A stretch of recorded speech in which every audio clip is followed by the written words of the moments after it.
excelled. Raven, to his sorry amusement, discovered something. It was Milly, and she had changed. Indubitably Milly regarded him with a mixture of wonder and of awe. He had taken command of the situation in the house and developed it rationally. The house itself had become a converging point for all medical science could do for a man hit in a vital spot, and having little chance of recovery. But what Raven knew to be the common sense of the measures he brought to pass, Milly, in her wildness of anxiety, looked upon as the miracles of genius. She even conciliated him, as the poor human conciliates his God. She brought him the burnt offering of her expressed belief, her humility of admiration. And whenever one of the family was allowed to supplement the nurses, by day or night, she effaced herself in favor of Raven or Nan. Raven was the magician who knew where healing lay. Nan was warmth and coolness, air and light.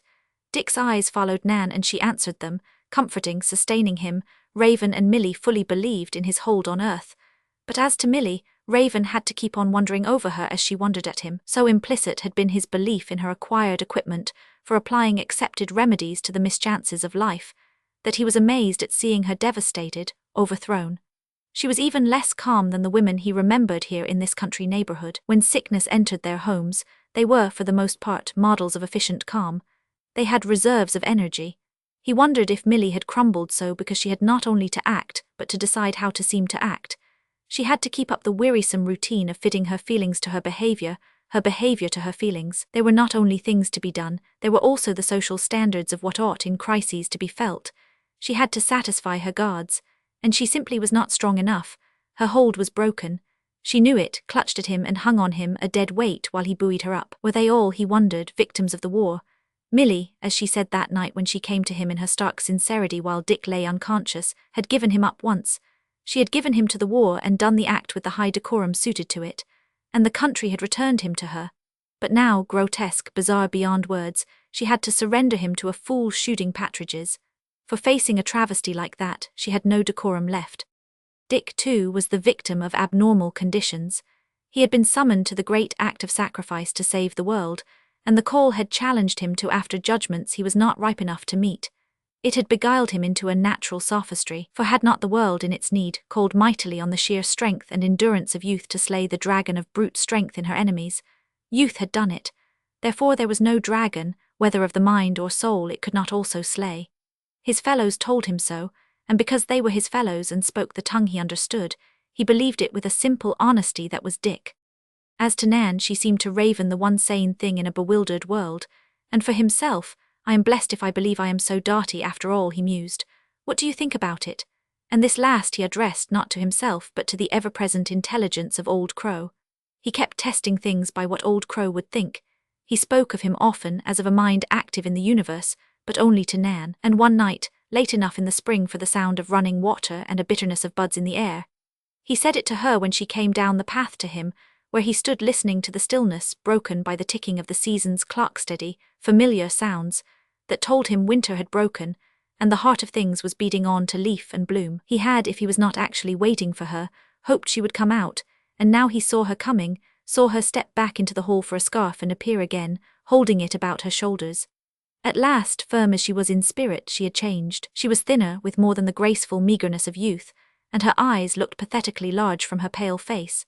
She had seen Dick go slipping down the slope, and now that beneficent reactions were drawing him slowly back again, she was feeling the waste of her own bodily fortitude. "Where shall we go?" she asked him. "Been to the hut lately?" No, Raven told her, he had not been there for days. They crossed the road and began the ascent into the woods. "So you do not know whether she's been there?" Nan asked. She stopped to breathe in the wood fragrances coming now like a surprise. She had almost forgotten outdoors. "Yes," said Raven, "I know, sometimes I fancy she will not need to go there again. Tenny's a wreck. He sits there in the kitchen and does not speak. He is not thinking about her, he's thinking of himself." "How do you know? You have not been over?" "Yes, I went over the morning after the shooting. I intended to tell Tira to get her things on and come down to the house, but when I saw them I could not." "You were sorry for him," Nan prompted. They had reached the hut, and Raven took out the key from under the stone. Close by, there was a velvet fern frond ready to unfurl. He unlocked the door and they went in. Her last question he did not answer until he had thrown up windows and brought out chairs to the veranda at the west. When they were seated, he went on probing for his past impression and speaking thoughtfully. No, I do not know that I was particularly sorry for him, but somehow the two of them there together with that poor little devil between them, well, it seemed to me I could not separate them. That's marriage, I suppose. Anyhow it looked to me like it, something you could not undo because they would not have it undone. Nan turned on him her old impetuous look. You simpleton, she had it on her tongue to say. She does not want it undone because anybody that lifts a finger will get Jonas Herdiper into the mire. But she did say, I do not believe you can even guess what she wants, chiefly because she does not want anything for herself. But if you did not ask her to leave him, what did you do? I told him to hold himself ready for arrest. You are a funny child, commented Nan. You warn the criminal and give him a chance to skip. Yes, said Raven unsmilingly. I hoped he would. I thought I was giving her one more chance. If he did skip, so much the better for her. How did she look? Asked Nan and then added, tormenting herself, beautiful. Yes, beautiful, not like an angel as we have seen her. Like a saint, haggard with hungry eyes. I suppose the saints hunger, do not you? And thirst. He was looking off through the tree boles and Nan, also looking, found the distance dim and felt the sorrow of youth and spring. Everything, said Raven, seems to be in waves. It has its climax and goes down. Tenny's reached the climax of his jealousy. Now he's got himself to think about and the other thing will go down. Rather a big price for Dick to pay to make Tira safe, but he has paid and I fancy she's safe. He turned to her suddenly. Millie's very nice to you, he asserted, half interrogatively. He saw the corner of her mouth deepen a little as she smiled. Millie had not, they knew, been always nice. Yes, she agreed, very nice. She gives me all the credit she does not give you about doctors and nurses and radiographs and Dick's hanging on by his eyelids. She says I have saved him. So you have, said Raven, you have kept his heart up, and now you are tired, my dear, and I want you to go away. To go away, said Nan, where? Anywhere away from us, we drain you like the deuce.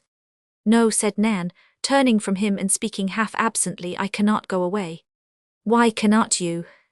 He would miss me. He would know why you went. Her old habit of audacious truth-telling constrained her. I should have to write to him, she said, and I could not keep it up. I can baby him all kinds of ways when he's looking at me with those big eyes, but I could not write him as he would want me to.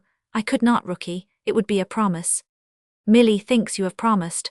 This he ventured, though against his judgment. No, said Nan, no, I have not promised. Do you want me to? I do not know, Raven answered without a pause, as if he had been thinking about it interminably. If it had some red blood in it, if you were well, if you loved him, Nan, I should be mighty glad. I would like to see you living up to the top notch, having something you knew was the only thing on earth you wanted.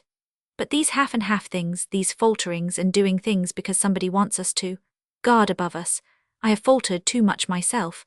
I would rather have made all the mistakes a man can compass, done it without second thought, than have ridden up to the wall and refused to take it. Do you think of her all the time? She ventured in her turn and perversely wondered if he would think she meant Tira and not Aunt Anne. But he knew. No, he said, I give you my word she's farther away from me than she ever was in her life. For a while she was here at my elbow, asking me what I was going to do about her palace of peace. But suddenly I do not know whether it's because my mind has been on Dick suddenly I realized she was gone. It's the first time. Here he stopped, and Nan knew he meant it was the first time since his boyhood that he had felt definitely free from that delicate tyranny. And being jealous for him and his dominance over his life, she wondered if another woman had crowded out the memory of Aunt Anne. Had Tira done it? And you have not decided about the money? I have decided, he surprised her by saying at once, to talk it out with Anne. She could only look at him. One night, he continued, when Dick was at his worst, I was there alone with him an hour or so and I was pretty well keyed up.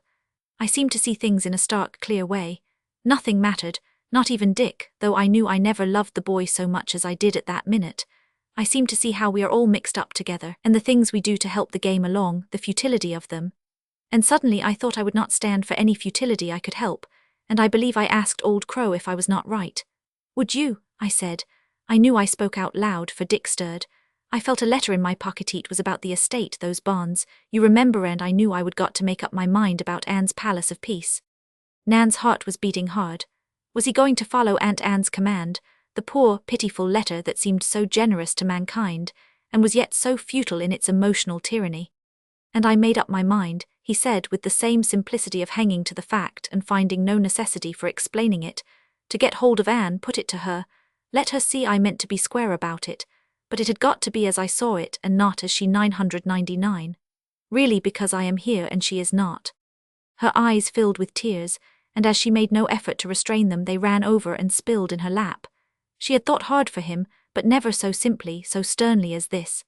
How do you mean, rookie? She asked humbly, in some doubt as to her understanding. How can you get hold of Aunt Anne?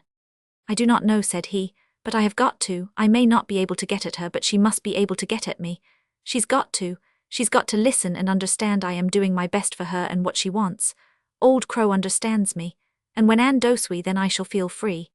And while he implied it was freedom from the tyranny of the bequest, she knew it implied, too, a continued freedom from Aunt Anne. Would he ever have set his face so fixedly toward that if he had not found Tira?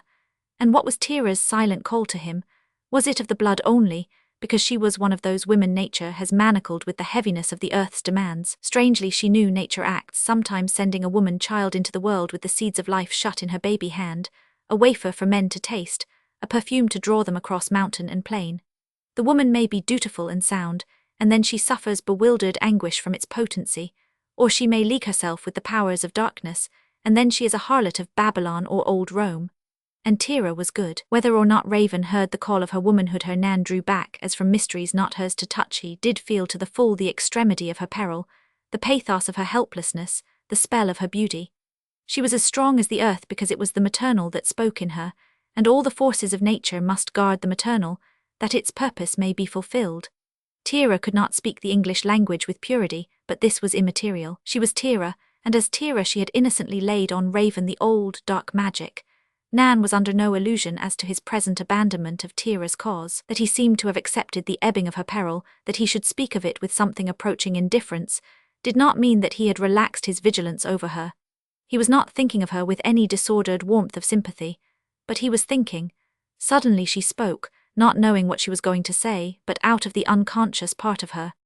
Rookie, you do not want anything really, do you, except to stand by and give us all a boost when we are down? Raven considered a moment. I do not know, he said, precisely what I do want. If you told me Old Crow did not want anything but giving folks a boost, I am with you there. He actually did not. You can tell from his book. I cannot seem to bear it, said Nan. She was looking at the darkening woods and her wet eyes blurred them more than the falling dusk. It is not healthy. It is not right. I want you to want things like fury, and I do not know whether I should care so very much if you banged yourself up pretty well not getting them. And if you actually got them, oh Rookie, I would be so glad. You are a dear child, said Raven, a darling child. That's it, said Nan. If you did not think I was a child, perhaps you would want me. Oh Rookie, I wish you wanted me. Into Raven's mind flashed the picture of Anne on her knees beside him saying, in that sharp gasp of her sorrow, you do not love me. This was no such thing, yet in some phase was life going to repeat itself over and over in the endless earth journeys he might have to make, futilities of mismated minds, the outcry of defrauded souls. But at least this was not his cowardly silence on the heel of Anne's gasping cry. He could be honest here, for this was Nan. My darling, he said, you are nearer to me than anything in this world or out of it. Do not you make any mistake about that. And if I do not want things like fury, as you say, it's a matter of the calendar, that's all. Dick wants them like fury. So do you. I am an old chap, dear. You cannot set back the clock. But he had pushed her away as his aloofness had pushed Anne. He had thrown Anne back upon her humiliated self. He had tossed Nan forward into Dick's generation and hers. But here was the difference. She was not going to cry out, you do not love me. Instead, she turned to him, shivering a little and drawing her scarf about her shoulders. We would better go down, she said. It's getting cold. Dick'll be wondering. They got up and Raven set the chairs inside the hut and took his glance about to see if all was in order, for he did not abandon the unwilling hope that Tira might sometime come.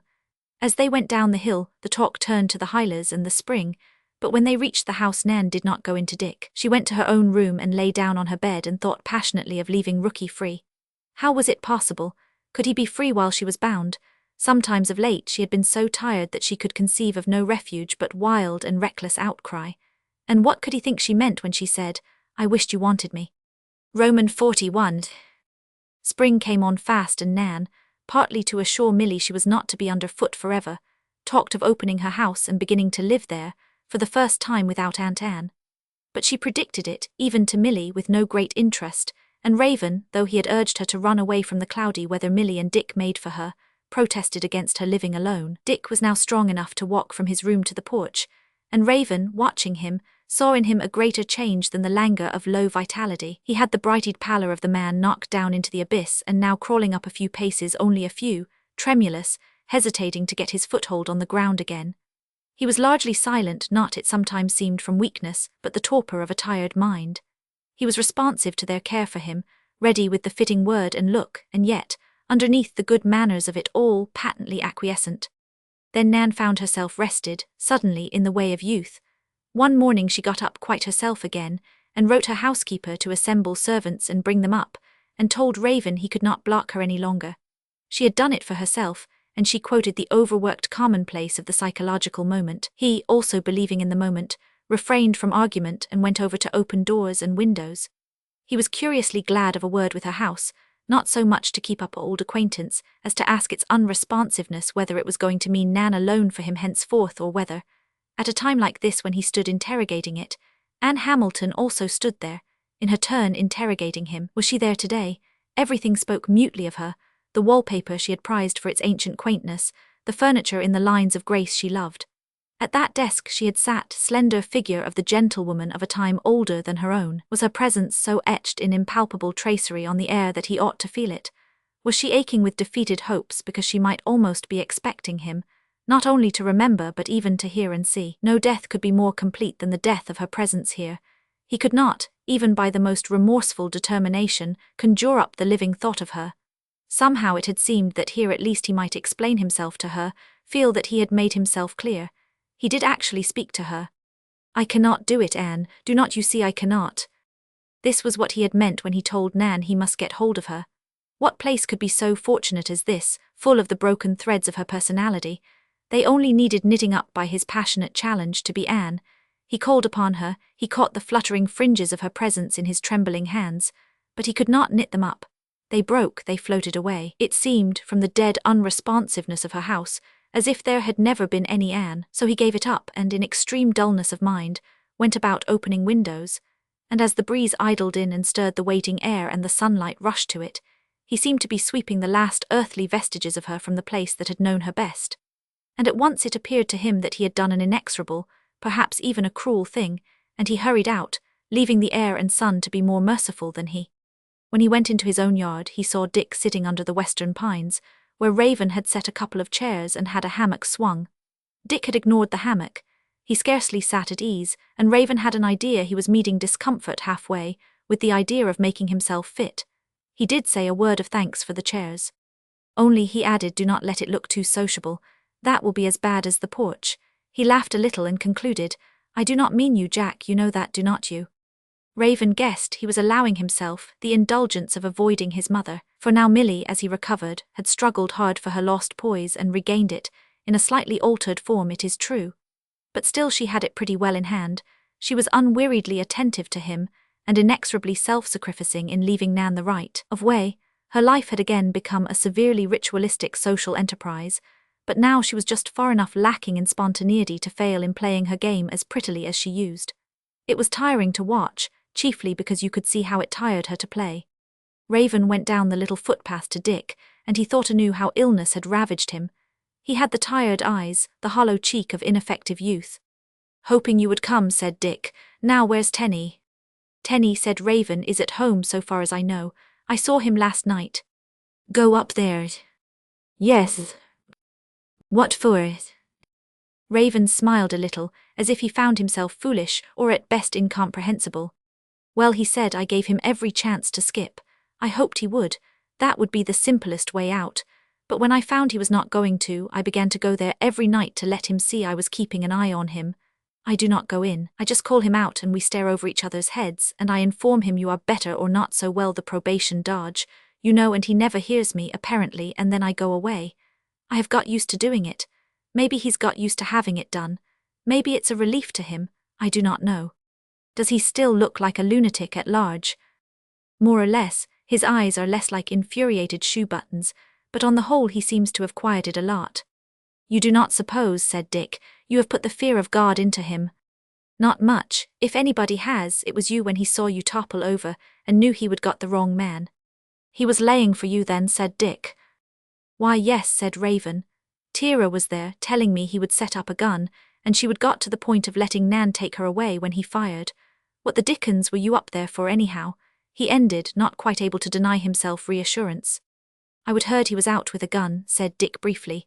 Charlotte told me, and I gathered from your leaving word for Nan that the Tenny woman was there at the hut, you know. Do not say the Tenny woman, Raven suggested. I cannot say I feel much like calling her by his name myself, but the Tenny woman is not quite. No, said Dick temperately. All right, old man, I will not. Awfully sorry you got it instead of me, said Raven, apparently without feeling. He had wanted to say this for a long time. Wish it had been the other way round. I do not then, said Dick, gruffly in his turn. It's been an eye-opener, the whole business. What has? This, he evidently meant his own hurt, and the general viewpoint induced by it. I am not going to stay round here, you know, he continued, presenting this as a proposition he had got to state abruptly or not at all. Why not? I do not believe I could say, Dick temporized in a way that suggested he did not mean to try. There's Mum, you know, she's going to be at me again to go in for my degree.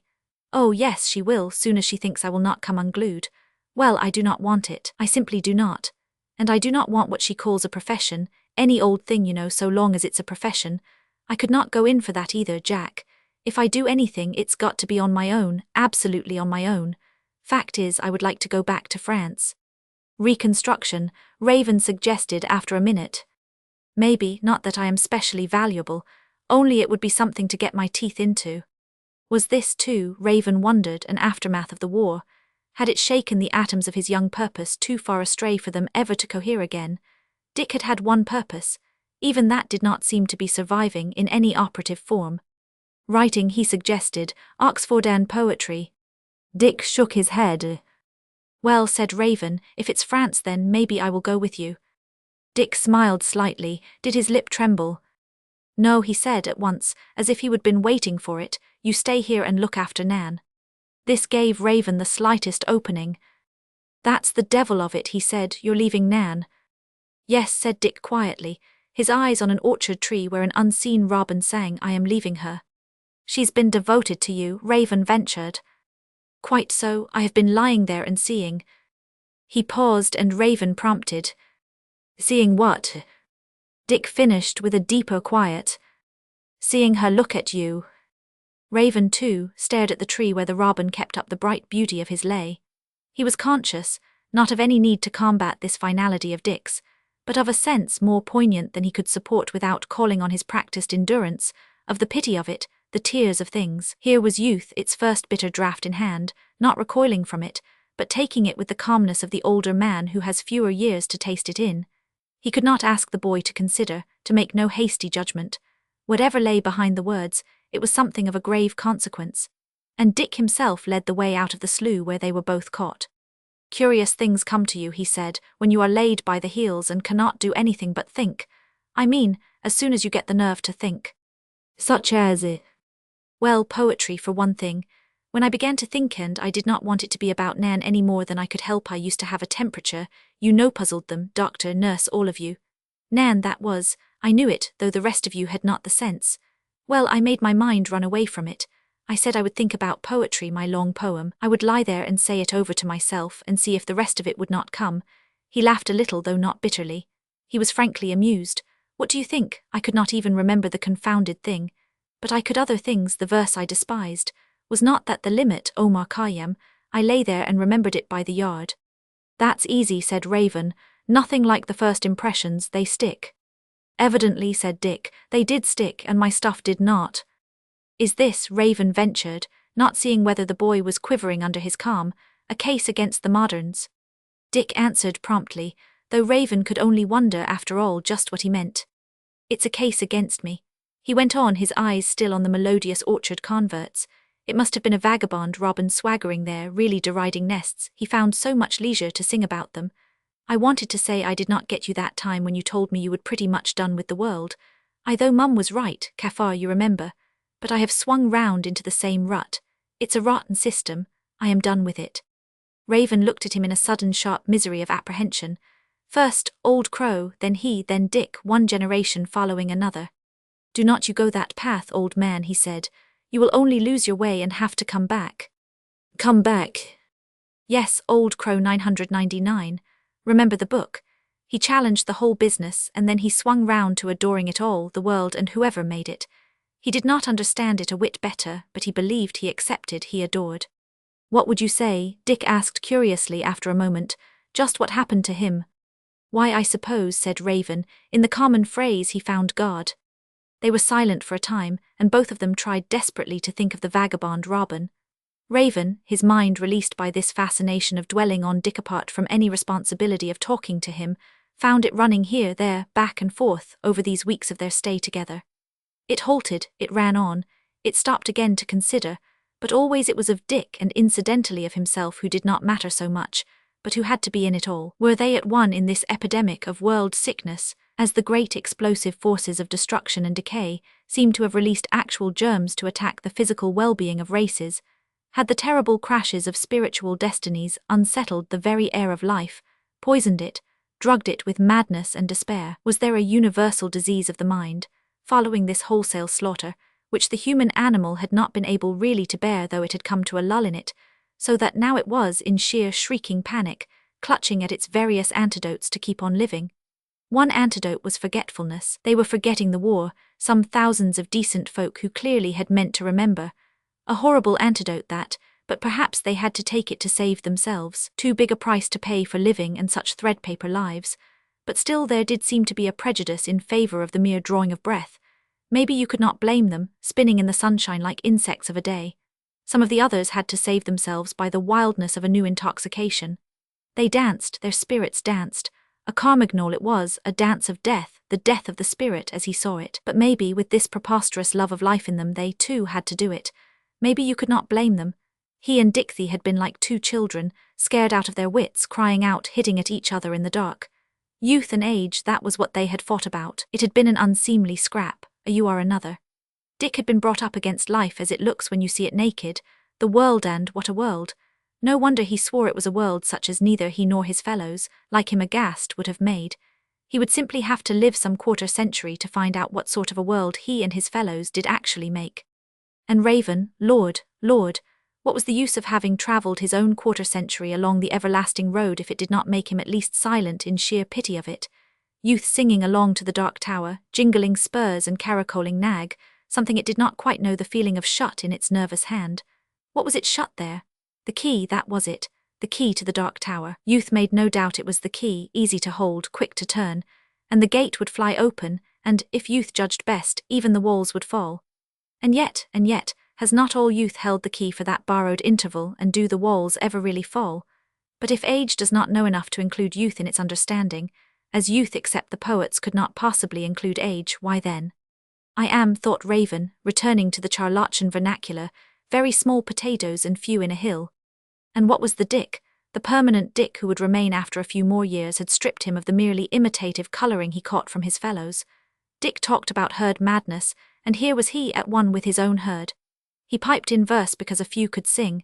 But what was the use hammering along on the old dissonance?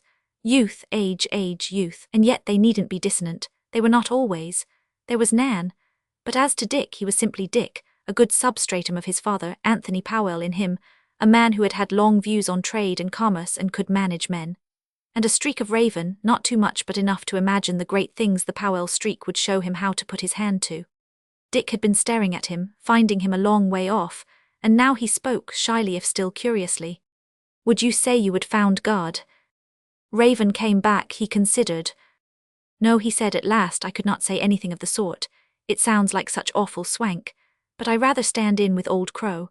The fact is, Dick, it was almost impossible to get this clarified in his own mind to the point of passing it on Old Crow's made me feel somehow warm.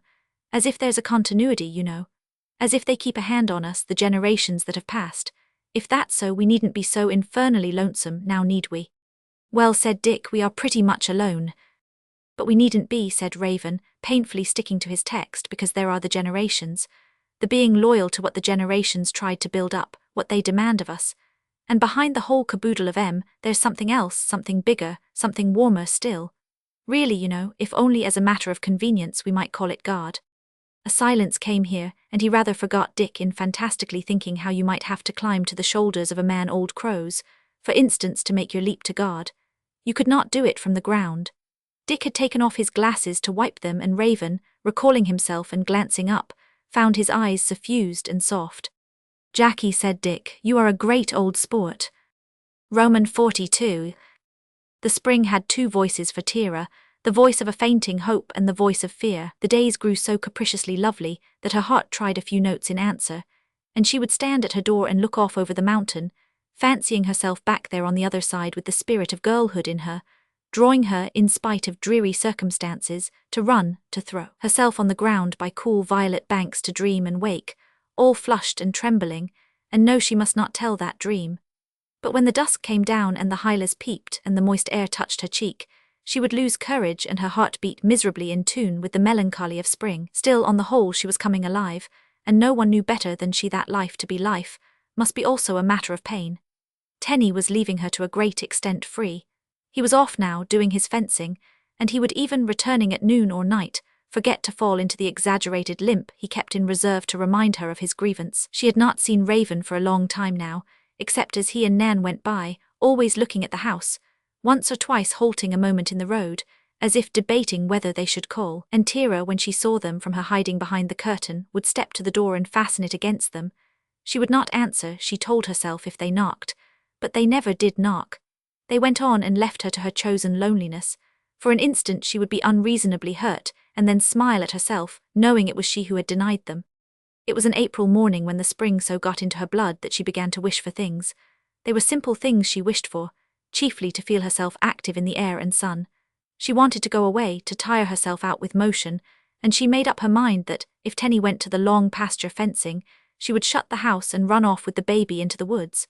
The baby was heavy now, but today, in her fullness of strength, his weight was nothing to her. They might even go over to Mountain Brook, by the path cross lots, where the high stepping stones led to the track round the mountain. She loved the look of the stepping stones in spring when the river swirled about them, and they dared you to cross and then jeered at you because the water foamed and threatened. She sang a little, finishing her morning tasks, and Tenny, coming from the barn with his axe to start on his day's fencing, heard her sing. Tira, when she saw him, was in such haste to be off herself that she called to him from the window. "Here, do not you forget your luncheon, I have got it most put up." He glanced back over his shoulder and spoke curtly. "I do not want it, I am goin' over on the knoll." Her heart fell. The day was done. She would have to stay and get his dinner. Even an hour's vagabondage would be impossible, for the knoll was across the road overlooking the house and he would see her go. All these weeks she had held herself to a strict routine so that every minute could be accounted for. This day only she had meant to break her habit and run. It was over then. She was bitterly disappointed, as if this, she thought, smiling a little to herself, was the only day there was. She might as well wash blankets. She went to the bedroom to slip off her dress and put on a thick short-sleeved apron, for Tira was not of those delicate-handed housewives who can wash without splashing. She dripped in the process, as if, Tenny used to tell her in the first days of their marriage, she got in all over. In her bedroom, with the sweet air on her bare arms and the robins calling and the general tumult and busy ecstasy outside, she stopped to wonder, could she take the baby and slip out by the side door and come back in time to fry Tenny's ham for dinner? No, it would not do. He would be in for a drink, or the cow shut up in the barn with her calf would loo, and he would wonder if anything was happening to them. A dozen things might come up to call him back. She would wash blankets. Then she saw the baby through the doorway, sitting where she had put him on the kitchen rug, and a quick anger for him possessed her. "In that hot kitchen," she said aloud, "when there's all outdoors." She dragged one of the blankets from the bed, ran out as she was, bare-armed, bare-necked, and spread it on the grass in front of the house. "It's goin' to be washed anyways," she placated the housewifely instinct within her, and she ran in for the baby and set him on the blanket. One heartbreaking thing about this baby who was not right was that there were no answers in him. She had tried all the wiles of motherhood to show him how she loved him, and coax him to respond, not so much in actual sentience to her as a baby's rejoinder to the world he could see and touch. He had no answers, but this morning when the sun fell warmly on him and the breeze stirred his coppery hair, he did, it seemed, hear for an instant the voice of earth. He put out his fat hands and gurgled into a laugh. Tira went mad. She was immediately possessed by an overwhelming desire to hear him laugh again. She called to him in little cooing shouts, she stretched out her arms to him, and then, when he would not be persuaded even to turn his head to her, she began to dance. Perhaps after the first step she really forgot about him. Perhaps the mother ecstasy ran into the ecstasy of spring. Perhaps, since she could not answer the lure of the woods by running to them that morning, the woods ran to her, the green magic of them, and threw their spell on her. She hardly saw what was about her, even the child. The cherry tree in bloom was a great whiteness at her right, the sun was a splendor, the breeze stirred her hair, and the child's head was a coppery ball she fixed her eyes upon. And while she waved her arms and danced, Martin, who had seen her from the road, and left his horse there, was coming toward her across the grass. Why could she not have seen him stop? Why was he nothing more than a tree trunk in the woods, standing there while she flung up her white arms and danced? The earth spirits may know. Pan might know. They had got Tira that day, released from her winter's chill. She did not, and still less Martin, his own blood rising with every pulse. "Hooray," he yelled, "that's the talk." He made a stride and Tira darted back, but it was not she he ran toward. It was the child. He bent to the baby, caught him up and tossed him knowingly, and the baby, again incredibly, laughed. Tira, taken aback at the sight of Martin, like a sudden cloud on her day, was arrested, in her first rush toward him, by the pretty laugh. Her baby in Martin's hands, that was calamity unspeakable. But the child had laughed. She would hardly have known what price she would refuse even to the most desperate of evil spirits that could conjure up that laugh. She stood there breathless, waiting on the moment, afraid of the event yet not daring to interrupt it, and Martin tossed the baby and the baby laughed again, as if it were right. For Martin himself, except as the instrument of the miracle, she had hardly a thought. It might have been a hand out of heaven that had caught up the child, a hand from hell. But the child laughed. Martin, for the interval, was neither malevolent nor calculating. This was not one of his impish pleasantries. It might have been in the beginning, but he was enormously flattered at having touched the spring of that gurgling delight. For this was, he knew, a solemn baby. He had glanced at it when he came Tira's way, but only carelessly and with no idea it was not like all babies. He supposed they began to take notice sometime, when they got good and ready. Queer little devils, but he was as vain and eager in his enjoyment of the response to his own charm as he was prodigal in using it. The spring day had got into his blood too, and when he saw Tira dancing, the baby a part of the bright picture, he had taken the little devil up, with no purpose but somehow because it seemed natural. And when the child laughed he knew he had made a hit and kept on, singing now not a cradle song but a man's song, something he had not himself thought of since he heard his old grandmother drone it between smokes, while she sat by the fire and dreamed of times past. It was something about Malbrook gone to the army, hope he never'll come back. And there was Tira now within the circle of his fascination, bending a little toward him, her eyes darker than he had seen them for many a day, her white arms wide, as if she invited him. He wondered how a woman with her black hair could have a skin so white, but he never guessed the lovely arms were stretched toward the child and not to him, and that they would have snatched the baby but for that amazing laugh. He stopped, breathless more from his thoughts than his gay exertion, and gave a shout.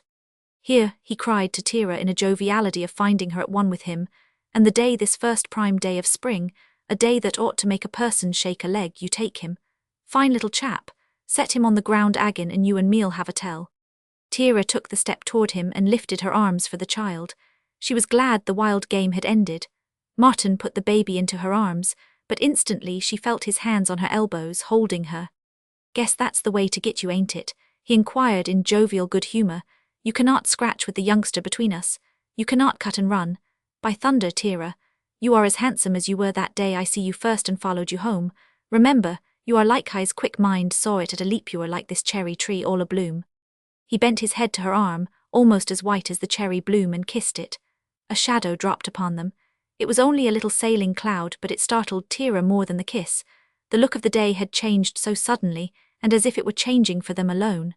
For there outside was the bright affluence of spring just as it had been, but over them the warning cloud. She glanced about in the one instant of darkening, and on the knoll across the road saw what the kind little cloud might have been sent to tell her. Tenny stood there, a stark figure, watching them, her numbness to the presence of Martin, who stood holding her broke in a throb of fear. The instant before, his lips on her arm had been no more than the touch of a leaf that might have blown there. She did not even remember it. She lifted her face to his, and seeing the fear in it, he involuntarily released her and she stepped away from him. "You go," she said, "go quick. He's over there on the knoll, my God, do not look, do not you know no better'n to look, he's fencin', he's got his axe." But Martin had looked. He gave a little disconcerted laugh and turned away. "So long," he called back over his shoulder. "Glad the little chap took to me. Have him out here and whenever I am goin' by." She did not hear. She had run as if from nearing danger into the house and closed the door behind her. It was warmer even in the few minutes since she had come out, but she had lost her delight in the open. She was afraid, and as Martin stepped into his wagon he wondered why. Tira was a good, strong, husky girl, a streak of the gypsy in her. Sometimes in the old days he would been half afraid of her himself when things did not suit, mostly after he got carrying on with some other girl. The way her eyes opened on a chap, why did not she open 'em that way on Tenny? Queer proposition, a woman was anyways. Tira carried the baby into the front room and sat down by the window, still holding him. She pushed her chair back until the curtain hid her, and through the narrow strip between curtain and casing, kept her eyes on Tenny. For several minutes after Martin had driven away, he stood there, still as a tree. Then the tree came alive. Tenny moved back to the left, where the fence ran between field and pasture, and she lost him. But she could not hear his axe. In her anxiety she strained the child against her until he struggled and gave a fitful cry. She did not heed the cry. This, her instinct told her, was the only safe place for him on earth, his mother's arms. All through the morning she sat there, looking now and then from the window and still holding the child. When the clock struck 11, the sound awoke her. If she was to get dinner, she must be about it. Was she to get dinner? Or was she to assume that this day marked the settlement of the long account? The house itself, still in its morning disorder, told her the moment had come. The house itself, it seemed to whisper, could not possibly go on listening to the things it had listened to through the winter, or holding itself against the horror of the more horrible silence. Who would think of eating on the verge of this last inevitable settlement? And what would the settlement be? What was their share thought over the enemies she had feared? The crutch, that was gone. She had made sure of that. The gun, but if it were here she doubted whether Tenny would dare even look at it again, remembering that night when he washed at the invisible stain on his hands. A quarter of an hour had gone in these imaginings, and then she did get up, went into the kitchen, built her fire and set the table. But as she moved about the room, she carried the baby with her, working awkwardly against his weight and putting him down for a minute only at a time, and snatching him up again at an unexpected sound. Once a robin called just outside the window, a bold, bright note. It might have been the vagabond robin from Raven's orchard who sang about nests, but seemed never to break off singing long enough to find a straw for one. She caught up the child from the couch and stood breathless, listening. It seemed as if the robin knew and somehow, like Martin, felt like laughing at her. Tenny was there at a few minutes after 12, but dinner was not on time. He came in, washed his hands at the sink and glanced about him. The table was set, and Tira at the stove, the child on her hip, was trying the potatoes. She did not look at him. If he looked strange, it seemed to her she might not be able to go on. "I ain't dished up," she said. "I am kinder late." Tenny spoke immediately, and his voice sounded merely quiet, not, she reasoned anxiously, as if he tried to make it so, but just quiet. "You ain't washed the breakfast dishes neither, ain't you feelin' well?" "Yes," said Tira, well as common. "I left 'em, that's all." "Oh," said Tenny, "wanted to git at suthin' else." She turned and looked at him. Yes, he was different, not paler, nor, as she had seen him, aflame in a livid way, but different. "Israel," she said, "I never knew Jean Martin was goin' to stop here. I knew no more'n the dead." "Was that him?" asked Tenny indifferently. "I see somebody stopped. I thought meb 'twas the butcher. Then I remembered he comes of a Wednesday." That settled it in her mind. The weekly call of the butcher was as fixed as church on Sunday. Tenny was playing for something, and she understood. The moment had come. The house and she both knew it. She was not sorry, and perhaps though she had been good to it and kept it in faithful order, the house was not sorry either. Perhaps it would rather rest and fall into disorder the way Tenny would let it if he were here alone. That was it. He had had enough of threats that made him sick with the reaction of nervous violence. He had had enough of real violence that recoiled on himself and made him cower under the shadow of the law. He was going to turn her out of the house, the baby with her, and he did not seem to be suffering much over it, now he had made up his mind. Perhaps now that the scene of the morning three together in May sunshine had confirmed his ugly doubts, he was relieved to wash his hands of them both. The phrase came into her mind, and that in itself startled her more than any fear of him. Wash his hands. How pitiful he had been that night he washed his hands. They sat down to dinner together, and though Tira could not eat, she made pretense of being too busy, getting up from the table for this and that, and brewing herself a cup of tea. Tenny had coffee left over from breakfast, and when her tea was done she drank it hastily, standing at the sink where she could spill a part of it unnoticed. And when dinner was over he went peaceably away to the knoll again, and she hastily set the house in order while the baby slept. When Tenny came home he was quite the same, silent but unmoved, and after milking he took off his boots by the stove and seemed to doze, while Tira strained the milk and washed her dishes. She was still sure that she and the child were to go. When would it be? Would the warning come quickly? She wanted to leave the waiting house in order, the house that seemed to know so much more about it all than she 999. The fire had gone down in the stove, but though the night was warm, Tenny still sat by the hearth, huddled now in his chair, as if he wanted the comforting of that special spot. The idea of the hearthstone, the beneficence of man's cooking place. Tira's mind was on the night, the warmth of it, the moist cool breath bringing the hylas peeping. It made her melancholy as spring nights always had, even when she was most happy. She thought of the willows feathering out on the road to her old home, and how the sight of them against the sky, that and the distant frogs, made her throat thick with the clamour of a rising fear. The river road was the one she would take when she was turned out, even if the willows did look at her as she went by and lay that moist, cool hand of foreboding on her heart. She had a plan, sprung together like the pieces of a puzzle since she had known he was to send her away. There was a sawmill over the other side of the mountain and the men's boarding house. She could get work there. It would be strange if a woman so strong and capable could not get work. Tenny stirred in his chair, roused himself from his huddled posture and got up. Was he going to tell her now? "I guess meb I will poke off to bed," he said, in his commonplace manner of that noon. "I have got to be up bright and early." "Ain't you finished on the knoll?" she ventured. "Yes, or next to it, but I have got quite a number o' jobs to do round home." He went up the stairs without a light, carrying his shoes in his hand, and Tira shivered once, thinking how horrible it was to go so softly in stockinged feet. She was not afraid of him, only she did wish his feet would sound. She did not sleep that night. She brought in the cradle, put the baby in it, and drew it to the window, and there she sat beside it, the night through, her hand on the broken hood. She had chosen a high, straight chair, so that she might be too uncomfortable to sleep, but she had no temptation to drop off. All her nerves were taut, her senses broad awake. She was ready, she knew, for anything. The night was peaceful, thrilled by little sounds of stirring life, and the house, whatever it guessed, had forgotten all about her. Toward 3 o'clock she suddenly lost her sense of vitality.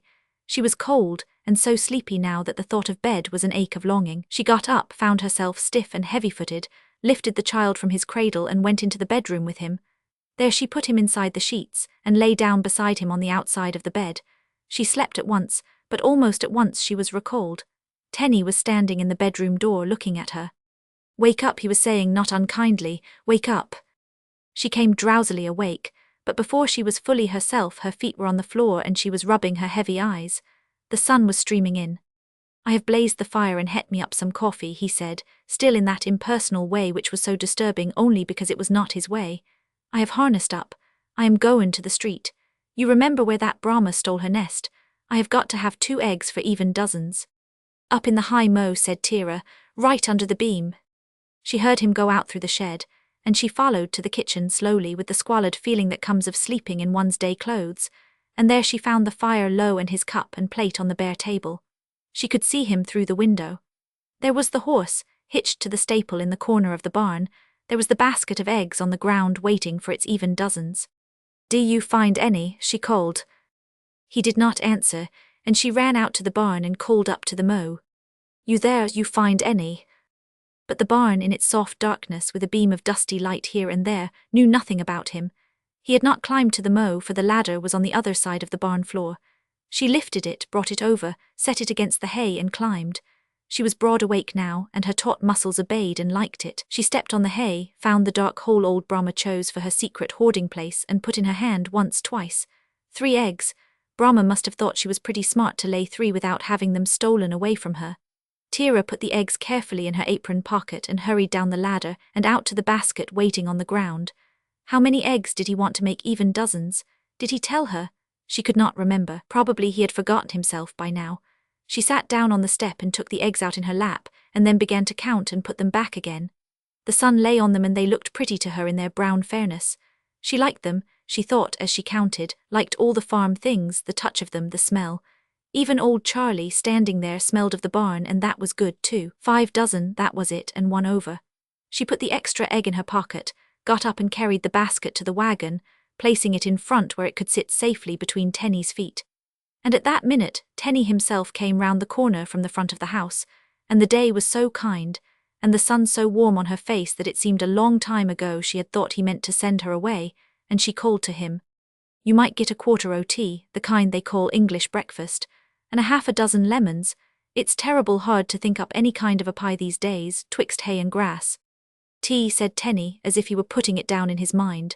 And lemons, you might go out in a half an hour or so and look at that calf. He stepped into the wagon, took up the reins and drove away. Tira watched him out of the yard, and at last she had no suspicion of his coming back as he had done so often to surprise her. He was somehow different. He was really gone. She went in, got her breakfast and ate it, this with more appetite than she had had for many weeks, and smiled at herself, thinking she was not sleepy yet. But when sleep came on her, it would come like a cloud and smother her. She moved fast about the kitchen to get her work done before it came, and in perhaps an hour she remembered Tenny's telling her to have an eye to the calf. She smiled a little, grateful for even the tiniest impulse to smile, and told herself she would not go out to look after any calf until she had looked at somebody else who ought to be awake. She went into the bedroom, and stopped a choked instant at the strangeness of the bed. The little coppery head was what she should have seen, but there was only the straight expanse of quilt, and a pillow, disarranged, lying crookedly near the top. She snatched up the pillow. There was the little coppery head. The baby was lying on his back, and over his face, carefully folded into a square, was her apron, the one Eugene Martin had torn away from her. The baby was dead. Roman 43. Tenny did not come home until 2 o'clock. When he drove into the yard he found Tira there, standing on the step. This was a day of clear sunlight, like that of yesterday, and the breeze moved her light rings of hair. Tenny glanced at her once, but saying nothing got out and began to unharness. Tira stood waiting. He led the horse into the barn, and when he came out and walked toward the house she was still waiting, a woman without breath even, one might have thought. When he was perhaps 3 feet from her she spoke, but in a quiet voice. "Stop, you stand right there and I will tell you. The doctor's been, I phoned him. I told him I overlaid the baby." "Overlaid," muttered Tenny in a puzzled way. Now a little feeling did manifest itself in her voice, as if he must be a fool not to have known these tragedies that come to mothers. "Overlaid," she repeated with the slightest tinge of scorn. "That's what women do sometimes, big heavy women. Roll over on the little creators and lay on 'em so they cannot breathe. I suppose they cannot help it though. They are tired. I told him I done that. He was sorry for me. I asked him if the crowner'd come and I would have to swear tot, and he said no. I was glad that though meb it's no worse to swear to anything than tease to say it. He was terrible good to me. I told him baby'd got to lay over to Mountain Brook, sighed mother, and he said he was goin' there and he would get one of 'em to dig the little grave. I told him you are all run down, your foot behavin' so, and you would not be able to do nothin', and I was most afraid you're givin' out when I told you. So he's goin' to send the man with the little coffin." There was no faintest tremor of bitterness or jibing in this. It was the simplest statement of facts. Tenny had stood perfectly still, but now he lifted one hand and looked at it casually as he had that other time. He made an uncertain step as if to pass her and enter the house, but Tira stretched out her arms. They barred the way. "No," she said, "you ain't comin' in." "Ain't comin' in," repeated Tenny. He looked up at her, but his glance fell at once to the trembling hand. "No," said Tira, "you ain't comin' into this house agin till he's carried out of it. I have made you up a bed in the lower barn and I have set you out suthin' to eat there. Day after tomorrow mornin' the doctor's comin' over after me and baby'er send somebody. If he cannot come in he's goin' to see to the minister and all. He was terrible sorry for me. And that night, day after tomorrow night, you can come back into the house, but you cannot come before." She went in and shut the door behind her, and Tenny heard the key turn sharply in the lock. He stood there several minutes, moistening his dry lips and looking down at his hands, and then he, too, turned about and went down to the lower barn, where he found a bed made up and a cold lunch on a little table. But while he ate he wondered in an absent muse about the bed. It was the old four-poster he had packed away in the shed chamber. How had she carried the heavy hardwood pieces down, fitted them together and corded them? He was curious enough to lift the tick to find out what she had used for cord. Her new clothesline, and there was the bed wrench in the corner by the chopping block. It looked as if, having done with it, she had thrown it there in a wild haste to get on with these things that must be done before he came. Even then, with his mind on his hands not hands, it seemed to him, he could quite bear to touch food with her. Wondered if some man had helped her. Had Martin been here again, or was it Raven? But after all, nothing seemed to matter, only the queer state of his hands. That was the trouble now. All through the next day he hung about the place, doing the barn work, milking, taking the milk to the house, but stopping there, for Tira met him at the door, took the pails from him, and carried them in without a word. He wondered vaguely whether, having denied him entrance to his own house, she meant to refuse him food also, but presently she appeared with a tray. meat and vegetables carefully arranged and the coffee he depended on. Then she pointed out a wooden box, a little chest that had lived up in the shed chamber, lifted the lid and bade him note the folded garments within. He must change tomorrow, and these were his clean clothes. Occasionally he glanced at her, but he could not see that she looked very different. She was always pale. Early in the morning of the third day she appeared with hot water and a basket filled with what seemed to him at first a queer assortment of odds and ends. "Here," she said, "here's your shaven things. I will set the little looking-glass up against the beam. Here's your razor, I will fill the mug. Now you shave you. If anybody should happen to see you, they would say 'twant fittin' for a man to have his beard all over his face day of his baby's funeral." The glass, with its picture of a red and blue house and a cedar tree, she set against a beam, but it escaped her fingers and fell forward and cracked straight across the little house. She picked it up, balanced it against the beam and held it with a frowning care until it was secure. "Sign of a death," she said, as if to herself but indifferently. "There, you shave you now, and then I will bring you out your breakfast and carry in the things." Tenny shaved before the little mirror with its crack across the house, and as if she had been watching him she appeared at the minute of his finishing. Now she was carrying a breakfast tray, poising it absorbedly with the intentness of a mind on one thing only. It was a good breakfast, eggs and coffee and bacon, and the thick corn cake he liked. Also there was his tin lunch box.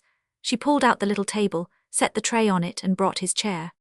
"There," said she, "now soon as ever you have finished eatin' you take your luncheon and your axe and go over to the long pasture, and do not you show your head back here till it's time to fetch the cows.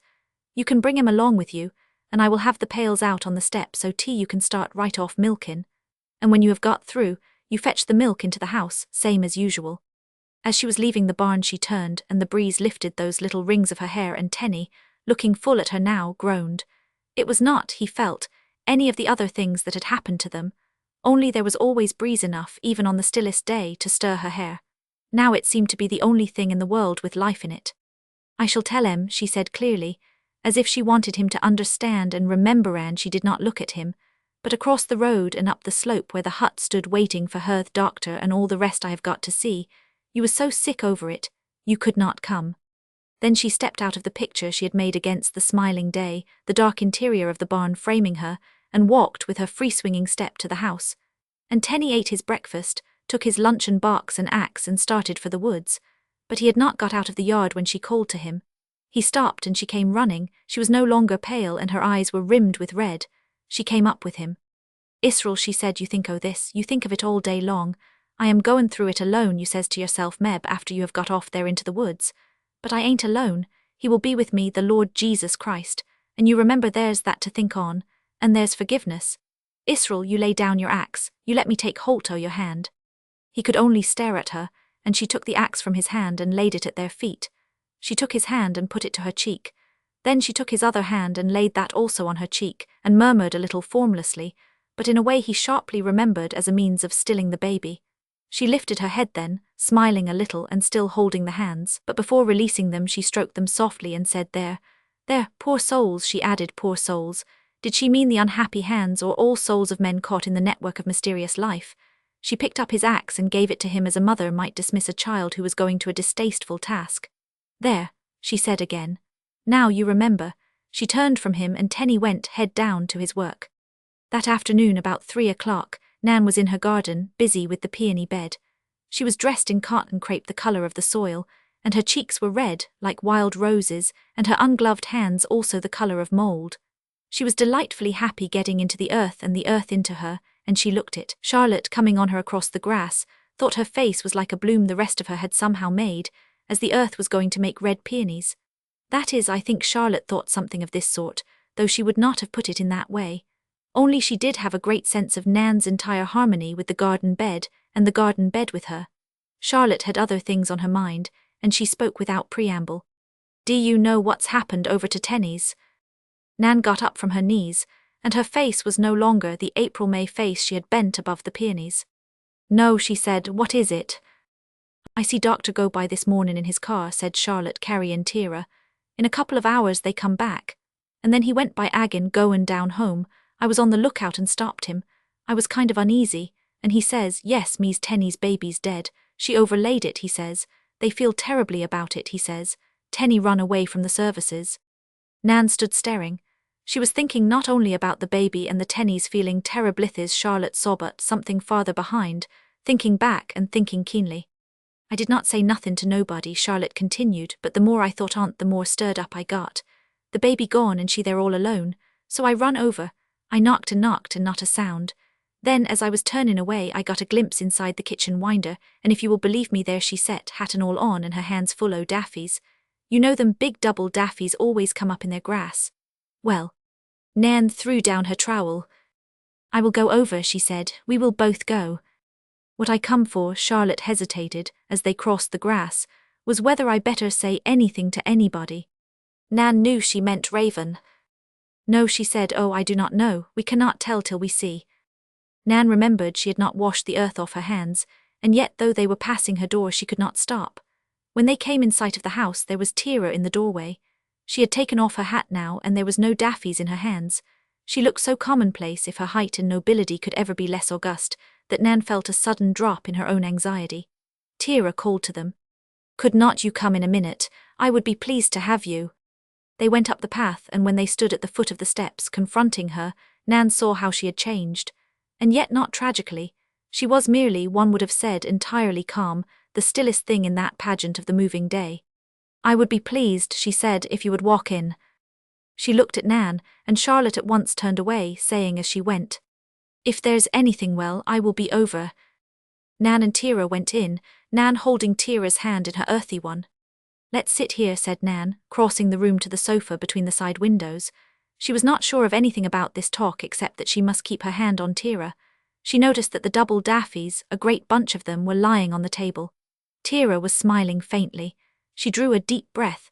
It sounded as if she had been holding herself up to something and had suddenly let go. Seems good to set, she said. I ain't hardly set down today except she had it in mind to say except when she was in the car, carrying the baby over to Mountain Brook, but it seemed too hard a thing to say.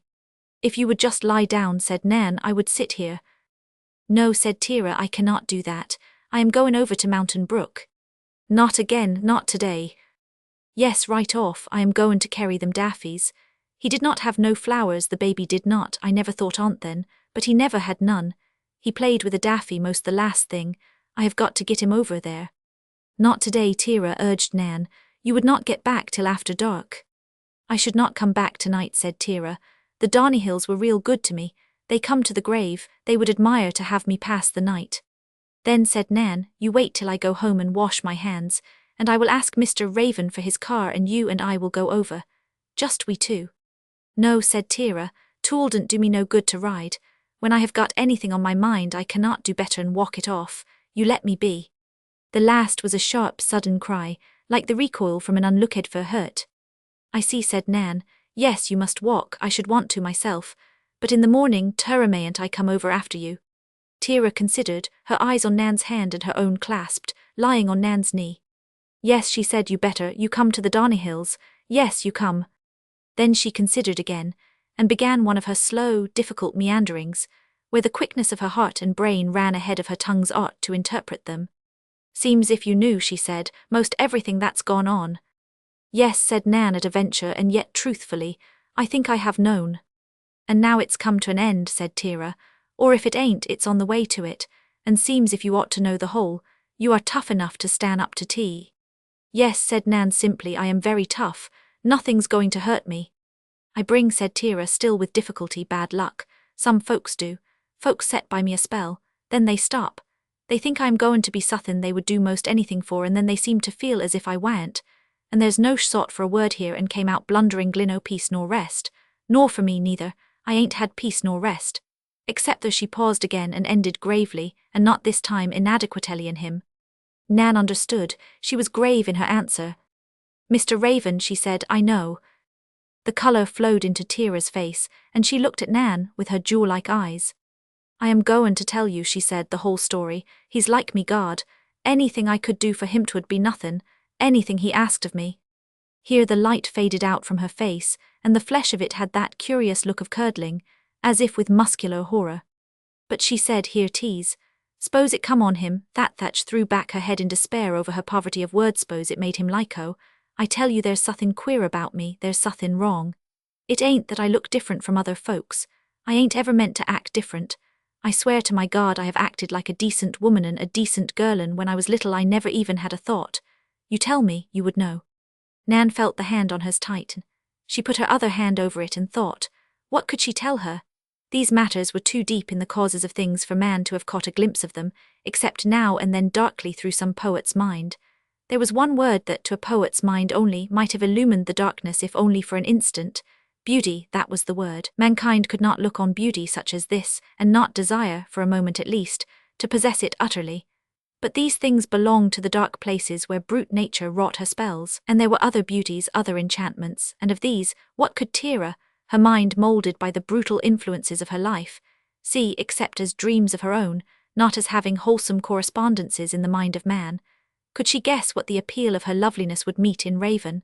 Fastidious standards, pride of honor, pride of race, the jungle in itself was as hateful to him as it could be to her, who had been dragged through its fetid undergrowth with a violence that had cut indelible marks into her. But for him, Raven, as Nan believed she knew him, and as Tira, her striving mind obscured by the veil of her remembered past, could never know, hadn't the jungle something for him beyond choking savors and fierce destructive poisons? Did not he know that even that miasma nourished wholesome virtues, strength, abstinence, infinite compassion, if you crossed the horrible expanse to the clear air beyond? Tira, fair as her mind was in its untouched integrity, hated the jungle, but it was a part of the wrong life had done her that she could not, highly as she worshipped Raven, keep herself from seeing his kinship to the natural earth as Martin's kinship with it. I saw the beasts who had desired her. How to tell her that?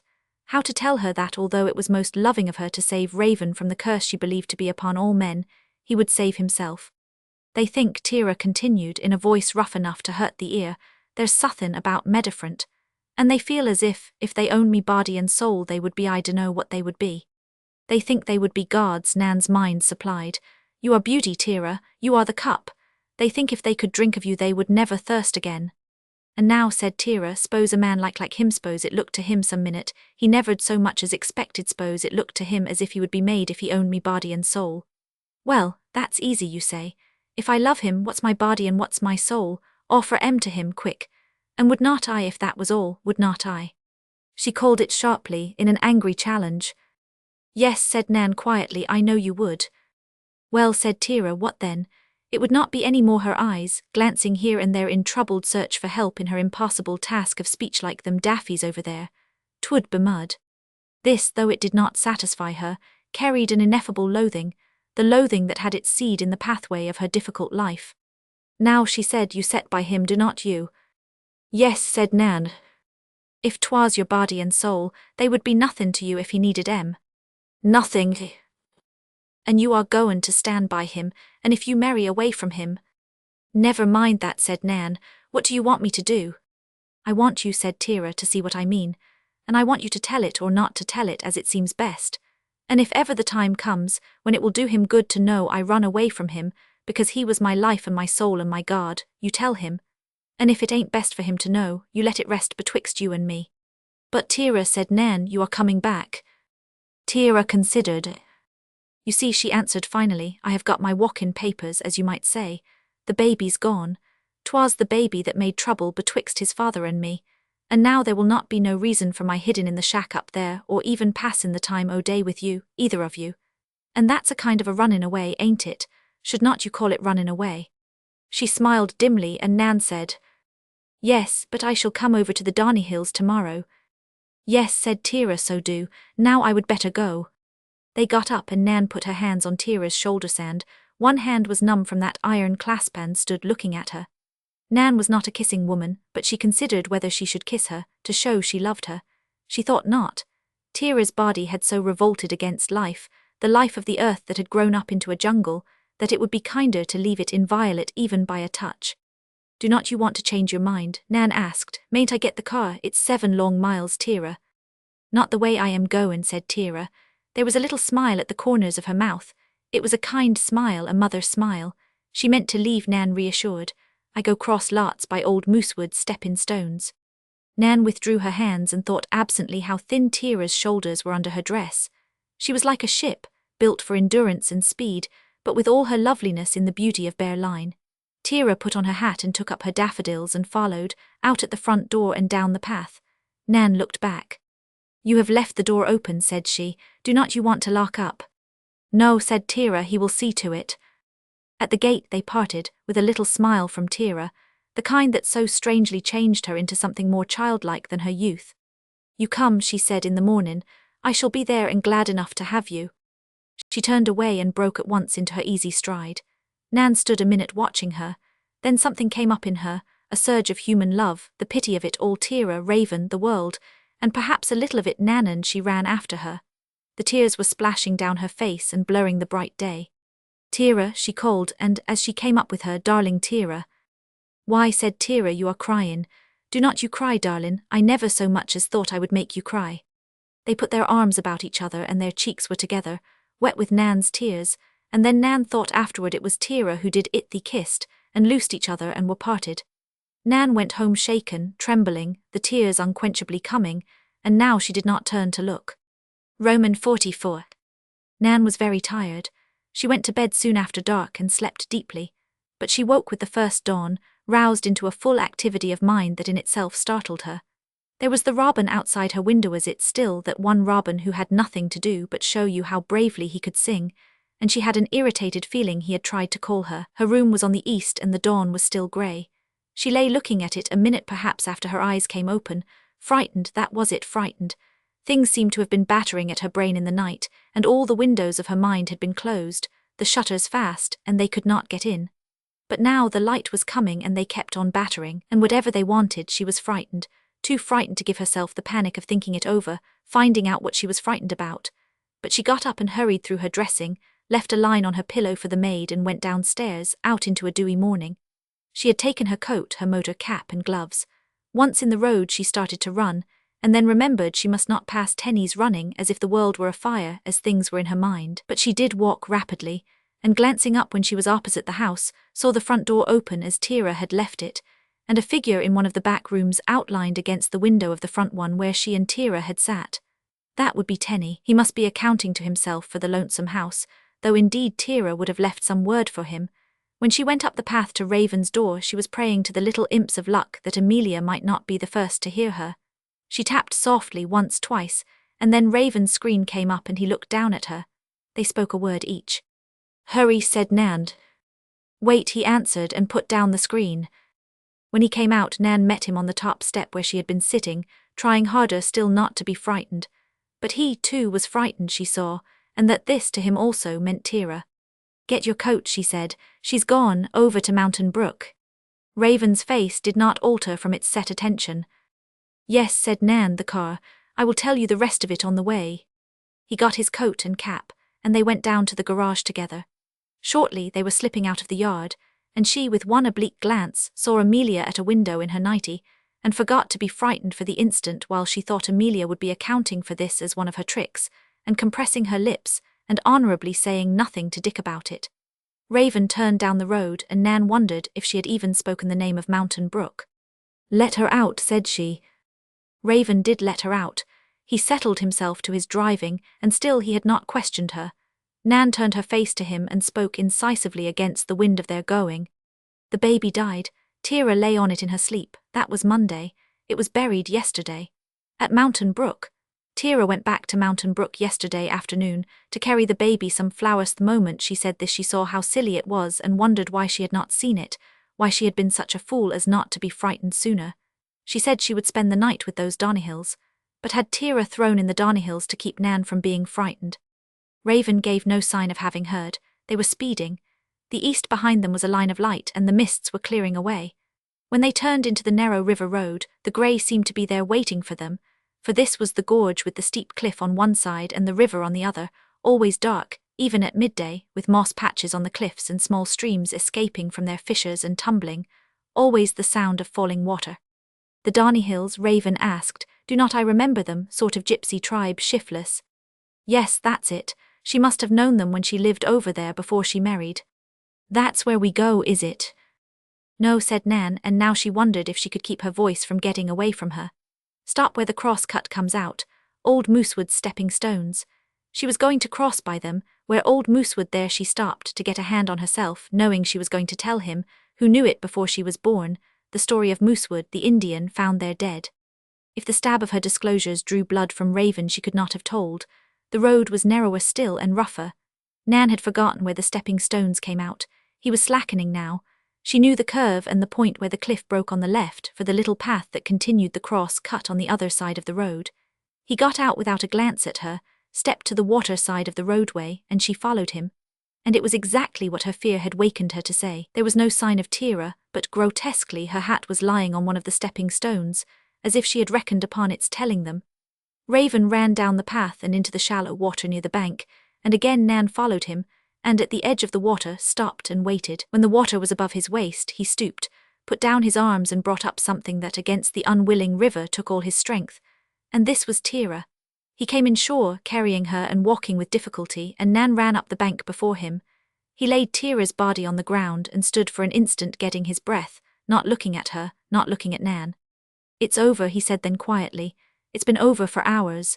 That was the instant of reaction, and he shook himself free of it. "Where do they live?" he asked Nan brusquely. "Yes, I know, we will take her there. I will hold her, you drive." He lifted Tira again, put her into the car as if a touch might hurt her, and sat there holding her, waiting for Nan. And Nan got in and drove on to the Donnyhills. All that forenoon was a madness of haste and strangeness. It is as well to look at it through the eyes of Nan, for Raven, though he seemed like himself, and was a model of crisp action, had no thoughts at all. To Nan, it was a long interval from the moment of stopping before the little grey Donnyhill house, and rousing more squalid Donnyhills than you would have imagined in an underground burrow of wintering animals. Through indignities they had to show Tira's body, the hopeless effort of rousing it again to its abjured relations with an unfriendly world, and while they worked on the tenantless body, the Donnyhill boy, a giant with a gentle face, said he could drive, and was sent with Raven's car to the farmer who had a telephone, and the doctor came, and Nan heard herself explaining to him that she woke up worried over Tira, because Tira had spoken of the stepping stones. The doctor shook his head over it all. The woman had been almost beside herself after the child's death, perfectly quiet about it too, but that was the kind. Nan did not think she had any intention, any design, and Nan hastened to say Tira had told why she was going, told it quite simply. She had forgotten to give the child any flowers. Of course, that did show how wrought up she was, and there were the stepping stones. They were always tricky. Here the doctor brought up old Moosewood and said there were queer things. When you came to think of it, New England's a queer place. Suicide? No. Inquest? No. He guessed he knew. Then he went away and promised to send the other man who would be the last to meddle with the body of Tira. The Donnyhill house was still, for all the children, with consolatory chunks of bread in hand, had been sent off into the spacious playing places about them. Mrs. Donnyhill, who looked like a weather-worn gypsy, went about muttering to herself passionately sorrowful lamentations. God help us, poor creator, poor soul, and she and Nan bathed Tira's body. Somehow they were glad to wash off the river water and put on it a set of clothes Nan suspected of being Mrs. Donnyhill's only decent wear, for the folded garments were all by themselves in the bedroom bureau, and it was true that the women in this region had forethought for a set to be buried in. When this was over and before the coming of the other man, who was to have rights over Tira's body, Mrs. Donnyhill remembered Raven and Nan might not have breakfasted, and gave them bread and strong tea brewed overnight, it seemed to have been. They ate and drank, and she moved about tucking children's tires and sweaters into holes of concealment, and making her house fitting for Tira's majesty, all the time muttering her pleas to God. About noon, when Tira was lying in the front room, in her solitude, no more to be touched until she was put into her coffin, Raven came in from his steady walk up and down before the house and went to Nan, where she sat by the window in the other front room. The strength had gone out of her. She sat up straight and strong, but her lips were ashen. As they confronted each other, each saw chiefly great weariness. Raven's face, Nan thought, was like a mask. It was grave, it was intent, but it did not really show that he felt anything beyond the general seriousness of the moment. "Get your things," he said to her. "We will go back. Tenny's got to be told, and I suppose Charlotte or somebody will have to do something to his house." They both knew the strange commotion attendant here on funerals. Sometimes houses were upturned from top to bottom and cleaned, even to the paint. Nan put out a hand and touched his arm. "Do not do that, rookie," she said. "Do not take her back there. She must not go into that house again. She would not want it." Raven considered a moment. His face did not lose its mask-like calm. "No," he said then, "she must not. She must come to my house or yours." "No," said Nan again, still keeping her hand on his arm, and aching so with pity that she was humbly grateful to him for letting her touch his sleeve. "She must not do that either. It would be queer, Rookie. It would make talk. She would not like that. Do not you see? He did see. He gave a concurring motion of the head and was turning away from her, but Nan rose and, still with her hand on his arm, detained him. We will leave her here, she said. That woman's darling. We can make up to her afterward, but you must not appear in it again except to tell Tenny if you would rather, though I could do that. Now let's go. He was ready, but when he had reached the little entry between this room and the one where Tira's body lay, she ran to him. Rookie, she said, Mrs. Darnihill's out there with the children. Do not you want to go in and see Tira? Raven stood for a minute considering. Then he crossed the entry and Nan, finding he could not for some reason put his hand on the latch, opened the door for him and he went in. But only a step. He stood there, his eyes on the poor bed where Tira lay, and then, as if he were leaving a presence, he stepped back into the entry, and Nan understood that he was not even carrying with him the memory of her great majesty of beauty. She thought she understood. Even Tira's face was to be left covered. She was to be inviolate from the eyes of men. In a few minutes he had brought round the car. Nan had arranged things with Mrs. Darnihill, and they drove out into the day blazing now, like midsummer and so home. And all the way they did not speak, until, passing Tenny's, the door open and the house with a strange look of being asleep in the sun, Nan said, "Leave me here, I will see him and then go on." Raven did not answer. He drove past to her own gate and Nan, understanding she was not to move further in any direction, got out. Raven, perhaps feeling his silence had been unmerciful to her, spoke quietly. "Run and get a bath and a sleep. I will see him. I will come for you if you are needed." He turned the car and drove back and Nan went into her waiting house. Raven stopped before Tenny's and since the front door was open, halted there and knocked. No answer. Then he went round to the side door and knocked again and called out several times, and the sound of his voice brought back to him, like a sickness, the memory of Tenny's catamount yell when he had heard it that day in the woods. No answer. The house was asleep and a calf blared from the barn. He went back to the car, drove home, and found Jerry waiting in the yard and Charlotte at the door. Dick was in his chair down under the trees, his mother beside him reading. It was so unusual to see Amelia there that Raven wondered idly not that it mattered could meet a regiment of Amelias with this callousness upon him if Dick had beguiled her away so that she might not pounce on him when he returned. He got out of the car stiffly. He felt at that instant an old man. But if physical ineptitude meant age, Jerry and Charlotte were also old, for Jerry was bewildered beyond the possibility of speech and Charlotte shaken out of her calm. "You come into the kitchen," she said, and Raven followed her and sank into a chair, set his elbows on the table and leaned his head in his hands. He was very tired, but Mrs. Darnihill's boiled tea was inexorably keeping him up. Charlotte, standing above him, put her hand on his shoulder. "Johnny," she said, "Israel Tenny's been here. He wants you to give him back his gun." "Oh," said Raven, taking his head out of his hands and sitting up. "His gun." "He says," Charlotte continued, her voice shaking, "Tira's run away. I told him the last I see Tira was yesterday afternoon standin' in her own door, and he asked if she had her things on and I did not know what to say. And he said somebody down the road said you went by 4 light, driven like blazes, and you had a woman in the car. And Tira'd run away." Raven was looking up at her, a little smile on his lips, but in his eyes such strange things that Charlotte caught his head to her and held it against her breast. "Yes," he said, "yes, Charlotte, Tira has run away. She went yesterday over to Mountain Brook. She tried to cross the stepping stones. She's over at the Darnihills now. She's going to stay there till she's buried. I will go and tell him. Where do you think he is?" Charlotte still held his head against her warm heart. "You do not suppose," she whispered, "you do not believe she done that?" "What?" he answered, and then her meaning came to him as his first hint of what Tira might have done. He drew himself away from the kind hand and sat up straight. "No," he said sharply. "It was an accident. She never meant it had come upon him that this was what she had meant and what she had done. But it must not be told of her, even to Nan." "Where's Tenny?" he said. "Where do you think he is?" Charlotte hesitated. "He's up there," she said, after a moment while Raven waited, "up to the hut. He said he's goin' to get his gun out there if he had to break and enter. He said he see it through the winder not 2 days ago, and Jerry hollered after him if he laid hand to your property he would have the law on him. Jerry was follerin' on after him, but you went by in the car and I called on him to stop. Oh, Johnny, do not you go up there, or you let Jerry and me go with you. If ever a man was crazed, that man's Israel Tenny, and if you go up there and stir him up." "Nonsense," said Raven in his old kind tone toward her, and Charlotte gave a little sob of relief at hearing it again. "I have got to see him and tell him what I have told you. You and Jerry stay where you are. Tenny's not dangerous. Except to her, he added bitterly to himself as he left the house. And a child in its cradle. My God, he was dangerous to her. And Charlotte, watching from the window, saw him go striding across the road and up the hill. Raven, halfway up, began to hear an unexpected sound, blows, loud and regular, wood on wood. When he had passed the turning by the 3 Firs, he knew, really before his eyes confirmed it. Tenny was there at the hut, and he had a short but moderately large tree trunk almost heavier than he could manage and was using it as a battering ram. He was breaking down the door. Raven, striding on, shouted, but he was close at hand before Tenny was aware of him and turned, breathless, letting the log fall. He had actually not heard, and Raven's presence seemed to take him aback. Yet he was in no sense balked of his purpose.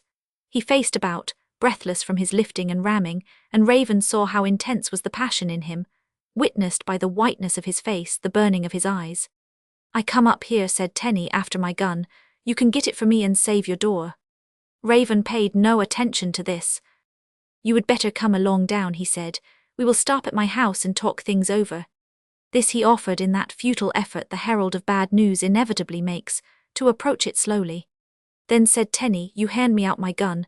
I do not leave here till I have my gun.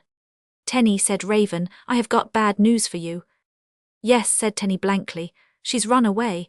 You carried her off this morning, you do not need to tell me that. I did not carry her off, said Raven, speaking slowly and clearly, for he had a feeling that Tenny was somehow deaf to him. Tira went over to Mountain Brook yesterday. Nan knew she was going, and this morning she was worried because she got thinking of Tira's crossing the stepping stones. She asked me to take her over there. We found her. She was drowned. Tenny's eyes had shifted from Raven's face. The light had gone out of them, and they clung blankly to the tree spaces and the distance. Have it your own way, said Tenny in as blank a tone. Settle it amongst ye. We shall go over tomorrow, said Raven. Will you go with us? No, said Tenny. Drowned herself, he said at length. Well, that's where it led to, it's all led to that. She slipped, said Raven roughly. Do not you understand, anybody could off those wet stones. You open that door, said Tenny, and gimme my gun. But Raven went on talking to him, telling him quietly and reasonably what they had judged it best to do, he and Nan. If Tira had wanted the baby buried over there by her mother, would not she want to be buried there herself? Very well then, we will arrange things. The day after could not bring himself to put the bare ceremonial that would see her out of the world into the words familiar to the country earth. That will be the day. We shall go over. We will take you with us. No, said Tenny, you needn't trouble yourselves. I shan't go over there, nor I shan't keep nobody else from goin'. By this Raven judged, he meant that he would not interfere with their seeing Tira out of the world in their own way. The man had repudiated her. It was a relief. It seemed to leave her in her great freedom the more free. Come down now, said Raven, to my house. We will have something to eat. That was all he could think of, to keep the stricken creature within sound of human voices. I ain't hungry, said Tenny. And if I wash her, he stopped an instant, and a spasm shot across his face left me cooked up. All right, said Raven. Then you go home now, and later in the day I will come over and see if you have thought of anything else. He believed the man should not, in his despairing frame of mind, be left alone. Tenny turned without a look at him and went off down the slope. Raven watched him round the curve. Then he took out the key from under the stone, remembering it need never be put there again, went in and locked the door. Suddenly he felt deadly sick. He went to the couch, lay down and closed his eyes on the blackness before them. If he had a wish, in this infinitude of desolation, it was that he might never open them again on the dark defiles of this world. It was dusk when he did open them, and for a minute he had difficulty in remembering why he was there, and the blow that had struck him down to such a quivering apprehension of what was coming next. Then, before he quite found out, he learned what had waked him. There was a voice outside Tenny's voice, only not Tenny's as he had known it, whimpering, begging in a wild humility. You there, you let me in, you there, for God's sake let me in. Raven was at once clearly awake. His mind was, after its interlude of darkness, ready. He got up and opened the door. Come in, he said. Yes, leave the door open. I have been asleep, it's close in here. Tenny came in, not so much limping as stumbling. He seemed to be shorter in stature. His head was bent, his body had sagged together as if not a muscle of it had strength to do its part. Raven pulled forward a chair, and he sank into it. What do you suppose, he began, and the voice was so nearly a whimper that Raven was not surprised to see tears on his cheeks. What do you suppose I wanted my gun for? To use on you, or him? No, on me, but I do not know now as I have got the strength to use it. I am done. This was his remorse for the past as he had made it, and Raven had no triumph in it, only a sickness of distaste for the man's suffering and a frank hatred of having to meet it with him. You know, said Tenny, looking up at him, sharply now as if to ascertain how much he knew she did not do it. The baby wa'n't overlaid. God, did anybody believe she could do a thing like that? She slept like a cat for fear suthin would happen to him. What? Asked Raven, in horror of what he felt was coming, and yet obliged to hear. What did happen to him? Tenny stretched out his hands. He was looking at them, not at Raven.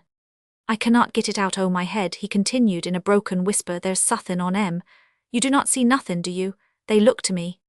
There he stopped, and Raven was glad he did not venture the word.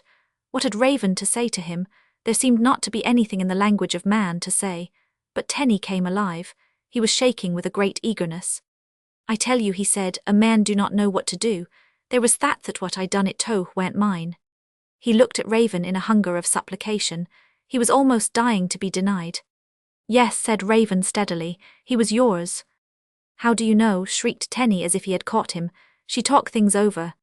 Raven considered. What could he say to him? Tenny, he said at last, you have not understood. You have not seen her as she was, the best woman, the most beautiful. Here he stopped, and Tenny threw in angrily, as if it were a part of his quarrel with her. She was likely enough, but what made her, he continued violently, what made her let a man feel as if her mind was somewheres else? Where was her mind? That was it, Raven told himself. Beauty, it promised ineffable things even to these eyes of jealous greed, and it could not fulfill the promise because everything it whispered of lay in the upper heavens, not on earth.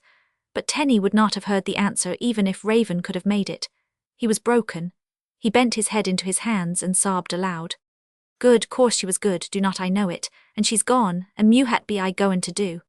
Somehow Raven understood that he was not thinking of his desolate house and lonesome mind, but of himself in relation to the law he had broken and the woman's heart broken too.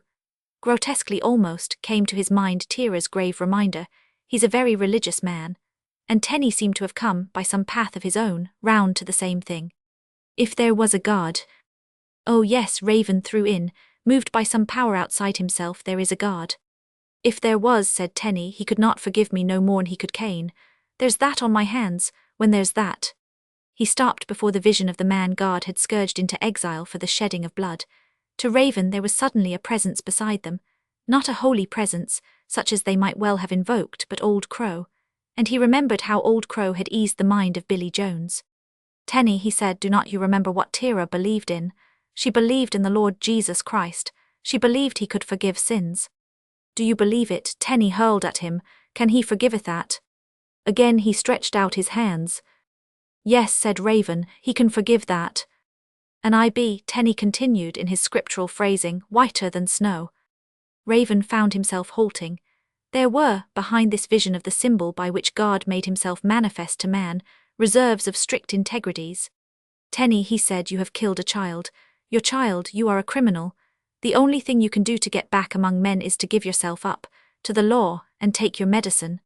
Oh my God, cried Tenny, tell that, bring it up afore judge and jury how I thought. Do not tell me what you thought, said Raven sharply.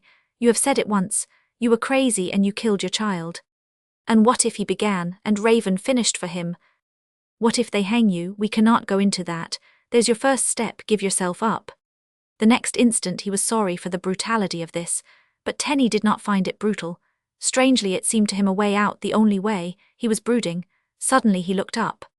You told me, he said, apparently in wonder, you did not believe. What to say? I believe in God who is letting me tenderly, oh, with such pity for my human foolishnesses, whatever crutch I can to help you over this dark mortal way.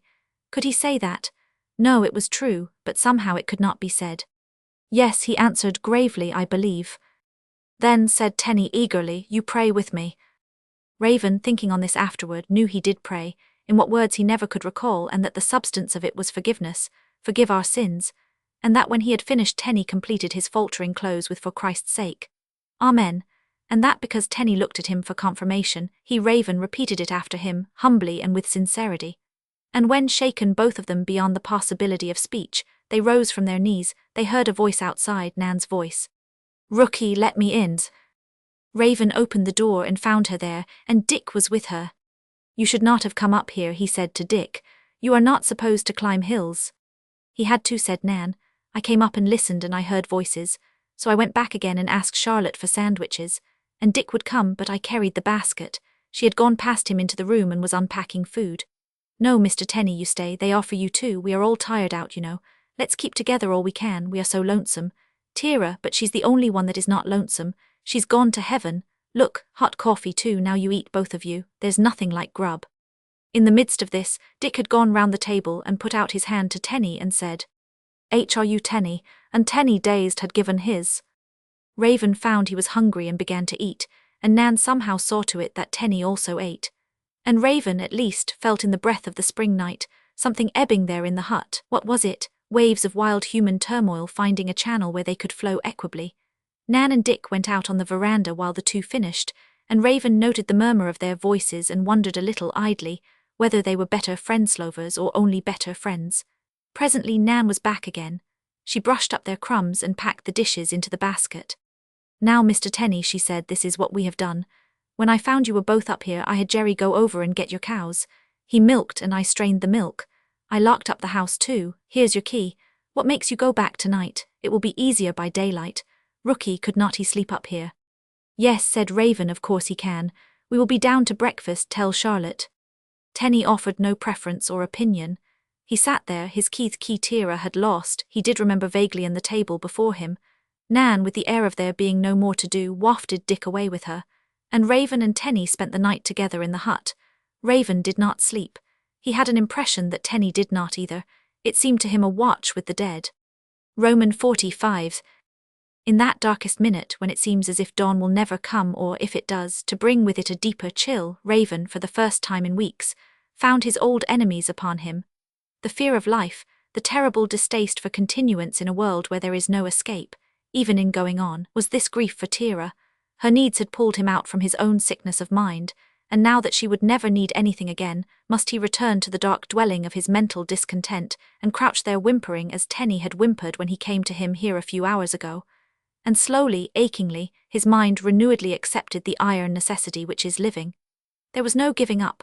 There was no escape. He had to live because the other choice was it, the fool's choice or the coward's, was not only unthinkable, but it did no good. There was no escape. And side by side with the sickness of distaste for life as he found it was another distaste as strong, for this malady of nostalgia itself. He could not abide it another instant.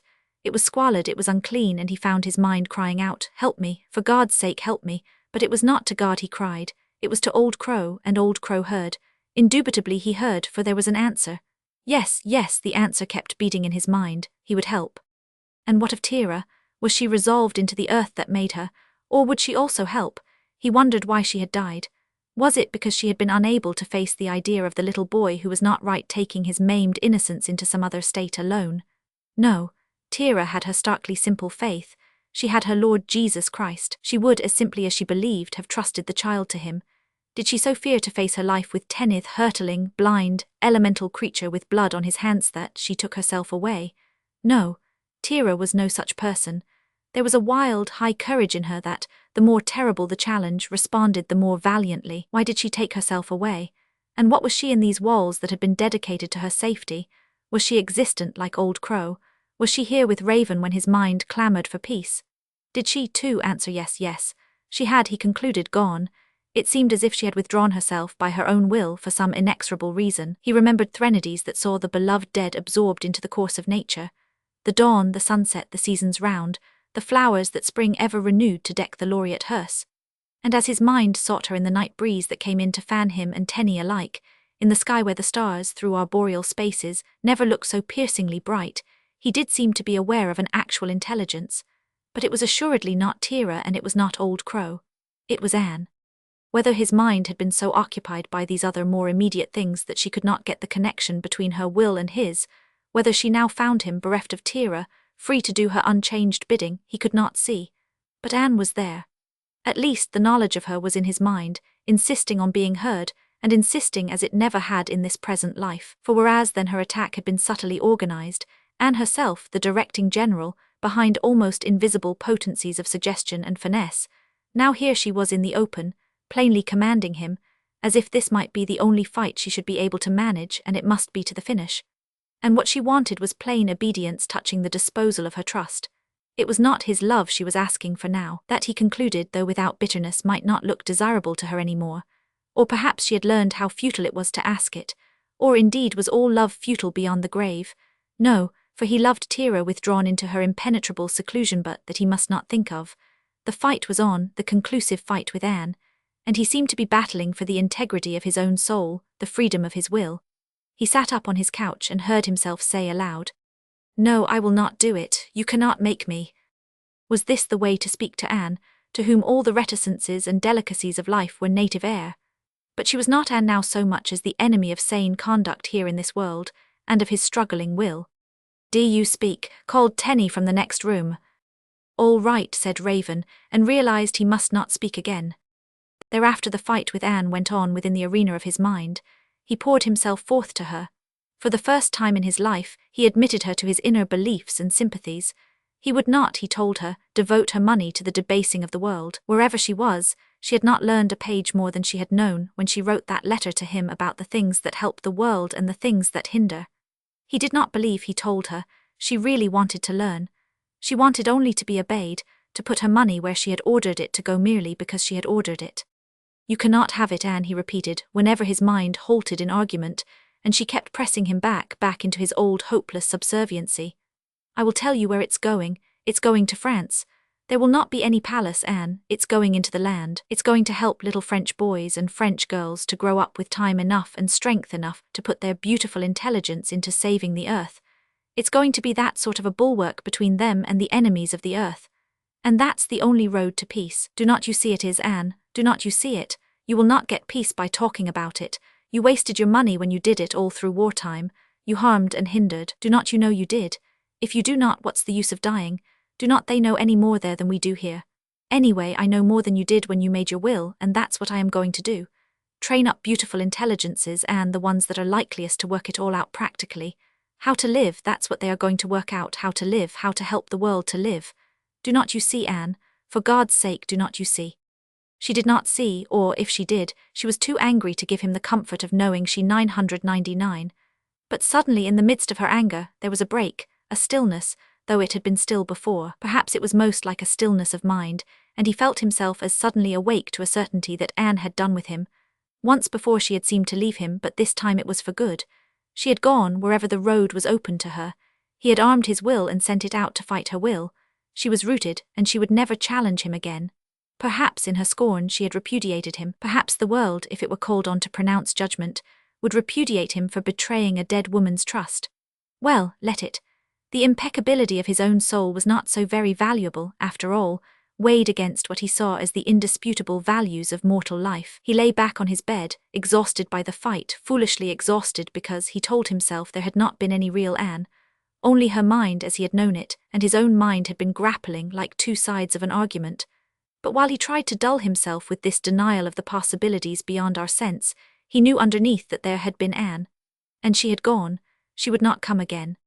Then he must have slept, for there was a gulf of forgetfulness, and when his eyes came open, it was on Tenny standing there in the doorway. Raven felt squalid after the night in his clothes, and Tenny looked to him in much the same case. Also Tenny was shrunken, even since he had come to the hut the day before, and then he had seemed not 3/4 of his height. He asked now, not as if he cared, but as if he wondered idly. I leave my ammunition up here?" He had the gun in his hand. "Let the gun alone," said Raven. He got up and took it away from him, and Tenny dumbly suffered it. "We will go down now and have some breakfast, and Jerry'll do your chores." "I can do my own chores," said Tenny. "I can go into the barn, I guess." By this Raven understood that he did not mean to go into the house. Perhaps he was afraid of it. Men are afraid of houses that have grown sinister because of knowing too much. That day was a curious medley of watchfulness over Tenny, for Raven felt the necessity of following him about to see he did himself no harm. He called him in to breakfast, but Tenny did not even seem to hear, and stood brooding in the yard, looking curiously down at his lame foot, and lifting it as if to judge how far it would serve him. Then Charlotte, who had been watching from the window, went out and told him she had a bite for him in the shed, and he went in with her at once and drank coffee and ate the bread she buttered. He did not, so he told her, want to touch things any more, so she broke the bread and he carried the pieces to his mouth with an air of hating them and fearing. When he went over to his house, Raven went with him, and finding Jerry had milked and driven the cows to pasture, They stood outside, miserably loitering, because Tenny had evidently made that resolve not to go in. I suppose, said Raven after a little to recall him, the milk is in there. Yes, said Tenny, I suppose 'tis. It is not strained, you know. What do you mean to do about it? Do, said Tenny, let it set. Again they loitered back and forth, sometimes on one side of the woodpile, sometimes the other, each with a pretence of finding the woodpile itself a point of interest. Suddenly Tenny ceased his foolish walk up and down. Look here, said he, should you jest as leaves go in? Yes, said Raven, only you would better come with me, get it over, you have got to go into your own house. What I want, said Tenny, is a blue apron, blue with white specks. I do not believe it's there, but if 'tis I want it. To Raven this was not strange. It was Tira's apron he wanted, something that belonged to her to touch, perhaps to carry about with him as a reminder of the warmth and kindliness that lay in everything she owned. Blue, that was her Madonna colour. No wonder Tenny remembered it if it was blue. It ain't hangin' up, said Tenny with a particularity that seemed to cause him an intense pain of concentration. She never'd hang it up with t'others, it's folded. Meb in her work-basket, meb o' me God in heaven, she would not ha kep it, she's burnt it up. You take off the cover o' the kitchen stove, you look there and see if you cannot find the leastest scrid. Blue, you remember, all folded up. Raven went into the kitchen where the pails of milk were on the table, waiting. He took off the stove cover and looked in, still an idle compliance to quiet the man's mind. It was like an outcome to a dream, for there it was, a soft disorder easily indicating burned cloth and one shred of blue, a piece perhaps 1.5 inches square, hemmed on 3 sides, the end of an apron string. He took this carefully out and stood there looking at it a tense moment as if it could summon Tira back to tell him what it meant. Look out his pocketbook, laid it in and put the pocketbook away. Then he went back to Tenny. You were right, he said, she burned it up. Tenny stared at him for what seemed a long time. Oh, he said, as if it had been Raven who suggested it, so she burnt it up. Wa'n't there any left not a scrid? Yes, said Raven, there was. What do you want of it? Nothin', said Tenny. No, I do not want it. If 'twas the whole on't I should not want it, come to think. A man could not hang himself by an apron. Even that one you could not. I guess turned upon Raven so sick a gaze that Raven advanced to him and put a hand on his arm. I guess, said Tenny, I am done. I have got to get some sleep. Should you jest as soon I would go up to that shack o' yourn and lay down a spell. Again they went up to the hut, and Tenny, throwing himself on the couch, was at once asleep. All that day Raven watched by him, and that night also they were there together. A strange day and night, Raven remembered afterward, with Charlotte coming and Nan and finally Dick, all with food or wistful companionship, and Nan's assuring him in her way of finding nothing out of the common, that everything had been done for Tira, and she would go over to the service. Charlotte would go with her. It would be better. Her eyes questioned him, and he nodded, not answering. It would be better he should not go. On the 3rd day she appeared again in the middle of the afternoon, and said she had just come from Mountain Brook, and everything was that she did not finish. Tenny's sombre eyes waited upon her with such a dumb expectancy. What was going to be done, she wondered. Tenny could not stay in the hut, keeping Raven there with him, as Billy Jones had kept Old Crow. Yet she was not sure Raven would not stay. But while she thought it, Tenny was answering her, though he did not seem to be speaking to either of them. He might have been appealing to something invisible in the room. I will shave me, he said, and then I will see. Something passed over him like a great moving wind. Why, God Almighty, he cried, I cannot stop to shave me. It's now or never, do not you know tease. He snatched his hat from the chair where he had thrown it, and went out of the hut, limping down the hill. And Raven was with him. He was with him as he hurried along the road so fast that it seemed as if the next step meant breaking into a run. He was with him when, halfway to the street, Eugene Martin passed them in his buggy, stopped further on and called to them, Ride. He was not laughing now, he was not jibing. He seemed to be constrained to ask them to ride, they were hurrying so. Raven threw a curse at him, but Tenny broke into a limping run and jumped into the tail of the wagon and sat there, his legs dangling.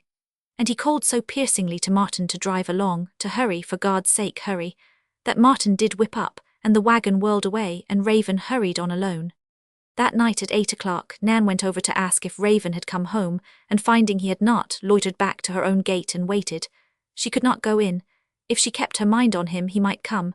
And presently he came. She walked to meet him and put her hand through his arm. He was walking firmly, but he looked all in. Come, she said, supper's waiting. No, said Raven, not yet. I got a fellow to bring me back from the street. Dick said you had been over. Yes, said Nan, I was horribly worried. Where's Tenny? Gone. Where? To jail. He had Martin take him to a man he knew about at the street, sworn in special constable in the war, had him telephone the sheriff, then I got there, had to inquire round to find out where he would gone. When I went in, Tenny was sitting there telling the sheriff he would killed his child. Sheriff asked what for, said he had to do it. Then I came in and he began to ask me questions about the Lord Jesus Christ. But Rookie, said Nan, he did not, he could not, Tira told me she. Yes, said Raven heavily, you may be called to testify. But when he asked that, said Nan, about, she hesitated. About the Lord Jesus Christ, it was whether his sins were whiter than snow. What did you tell him? Oh, said Raven, I told him yes, if he was sorry they were, of course I told him yes. What could I tell him? But I do not believe I would have told Martin yes if he would ask me about his sins. He's scared blue. He was there at the gate when I went in. Shook like a palsy, kept saying he did not know didn't think nobody need ask him. What did you say, Rookie? Nothing, I went in to Tenny, now I will go back. You will not come in and have a bite. Nice supper, Rookie, saved for you. No, not tonight. He turned away from her as if she were as actually the outside shell of herself as he was of himself. They were mechanical agents in a too terrible world, but he called back to her, Nan, I have told her. She was at his side, hoping for more, perhaps a touch of his hand. Anne, I got word to her somehow, she understood. Was she? Nan paused. Yes, said Raven, but it's overdone. He turned away from her and went fast along the road home. He had, she saw, escaped Aunt Anne. He had got himself back. Did his quick steps along the road say he meant to escape her too? That was easy, darling Rookie, he should if he wanted to. Roman 46. The story ends as it began, with a letter. It was written by Raven in Boston to Dick in France about a year after Tenny gave himself up. The first half of it had to do with accounts, money paid over by Raven to Dick, requisitions sent in by Dick to Raven, concise statements of what Raven judged it best to do in certain contingencies Dick had asked instructions upon. Then it continued on a new page, an intimate letter from Raven to the nephew who was administering the Anne Hamilton Fund. The previous pages would be submitted to the two Frenchmen, who with Dick formed the acting board. These last pages were for Dick alone. No, Tenny was not even indicted. There was the whirlwind of talk you can imagine. Reminiscent, too, do not you remember, from house to house and whenever two men met in the road or hung over the fence to spit and yarn. It was amazing, the number of folks who had set him down as queer, odd, all the country verdicts on the chap that's got to be accounted for. Even his religion was brought up against him. The chief argument there was that he always behaved as if the things he believed were actually so. He believed in hell and told you were bound for it. But I cannot go into that. They could not, the ones that tried to.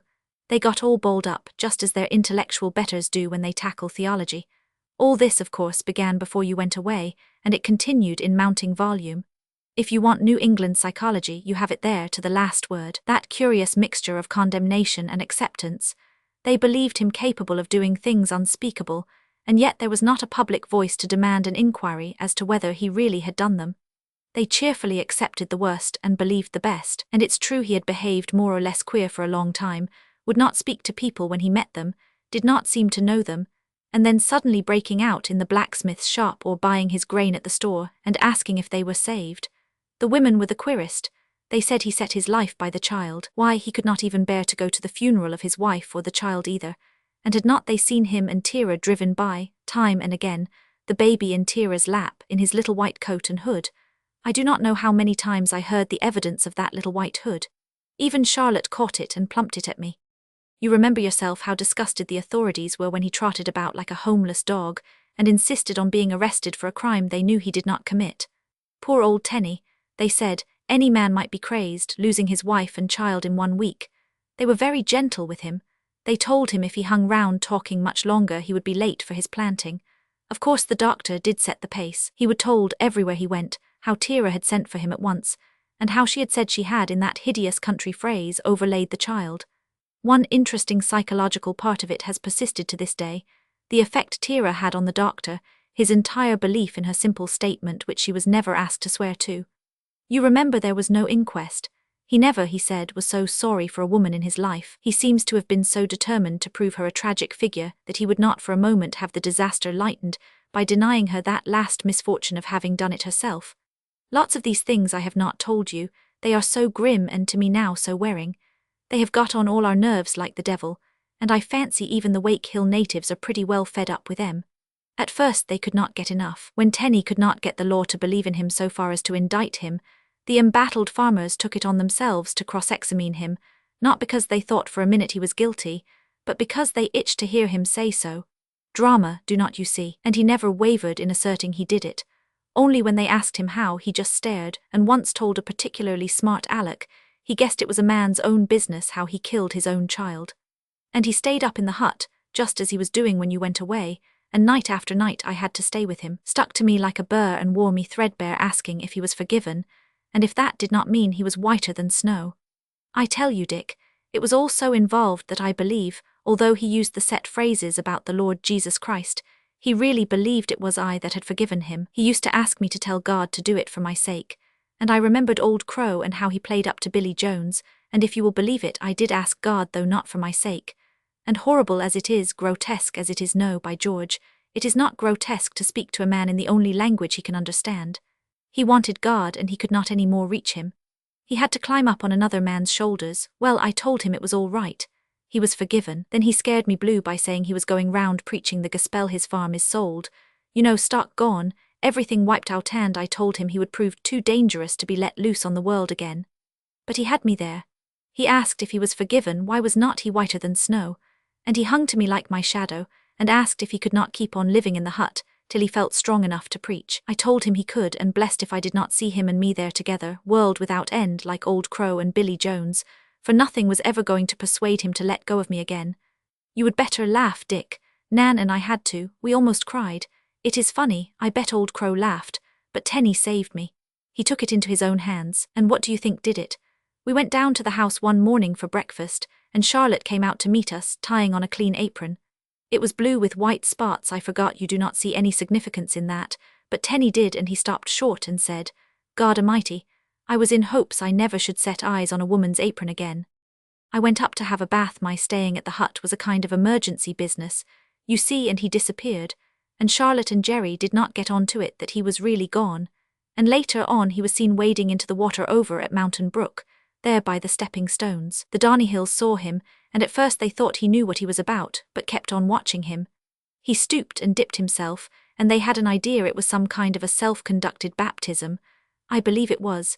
Nan often has to remind me that he's a very religious man, but they watched, and presently he went under, and they knew then he was making way with himself, and the Donnyhill boy, that calm young giant, fished him out, Tenny fighting him furiously, and it began to look to me as if he ought to be under a mild supervision. It was not for nothing you and your mother let fly at me with your psychiatry. I escaped myself, but I learned the formula, and now Tenny, agreeing to it like a lamb, is at that little sanitarium Miss Ann Hamilton started upstate, and very well contented. Nan goes to see him, and so do one. He is as mild you cannot think, reads his Bible every minute of the day when he is not doing the work they give him or converting the staff. You will say he's insane. I do not know whether he is or not. I do not know whether they will say so, the psychopathic experts they have let loose on him. I simply think he found the difficulties of his way too much for him, and he revolted. He tried to right the balance of some of the most mysteriously devilish inequalities. A poorly equipped chap ever found himself up against strange forces that struck at him in the dark, and being ignorant, and at the same time moved by more volts of energy than even the experts will be able to compute. He took the only path he saw, slam-bang into the thick of the fight. As to his spouting his Bible like a jacerwell, if he believes in it as the actual word of God, a word addressed to him, why should not he spout it? And if it tells him that, after certain formulae of repentance, his sins shall be whiter than snow, why should not he believe that and say so with the simplicity he does? All the same, I do not think he's exactly the person to wander at large, and I have no idea what will happen when his good conduct and general mildness come it over the psychiatrists. I grin over it sometimes all by myself, for I remember Old Crow and Billy Jones, and I wonder if the logic of inherited events is going to herd Tenny and me together into the hut to live out our destiny together. But I do not think so, chiefly because I want to keep my finger in this pie of the French fund, and because it would distress Nan. Distress you too, I guess, and me. Now as to Nan, you gave it to me straight from the shoulder and I have got to give you one back. I agree with you. There's no hope for you. She's enormously fond of you, but it's not that kind. And Nan's old-fashioned enough to insist on that or nothing. I was so meddlesome as to bring it up with her before you went away. She put me in my place, told me practically it was nobody's business but hers and yours, and that she would already talked it out with you, and that you are a dear and you saw. So, old man, as you say, that's that. Finis, but when, after I have butted in, you butt in and accuse me of not seeing, so far as I myself am concerned, of holding her off, of being unfair to her, all the rest of it very intemperate letter, you must own I have got to give you your quietus as Nan gave me mine. First place, you say, with a cheek that makes my backbone crawl, that Nan loves me. Do you really want to be as Victorian as that, you slang-slinging young modern? But I know. You think I might not catch on to your shibboleths, and you borrow what you judge to be mine, give me the choice of weapons, as it were. And you are a trump, Dick. Do not think I do not know that, and if I poke fun at you it's to keep from slopping all over you with the Victorian lavishness you would expect. What did we ever fight for about your youth and my age? Or was not it about that after all? Was it really about Nan? Well, when it comes to love, I do love Nan. There you have it, good old-fashioned direct address. She is as immediate to me as my own skin and veins. She always has been.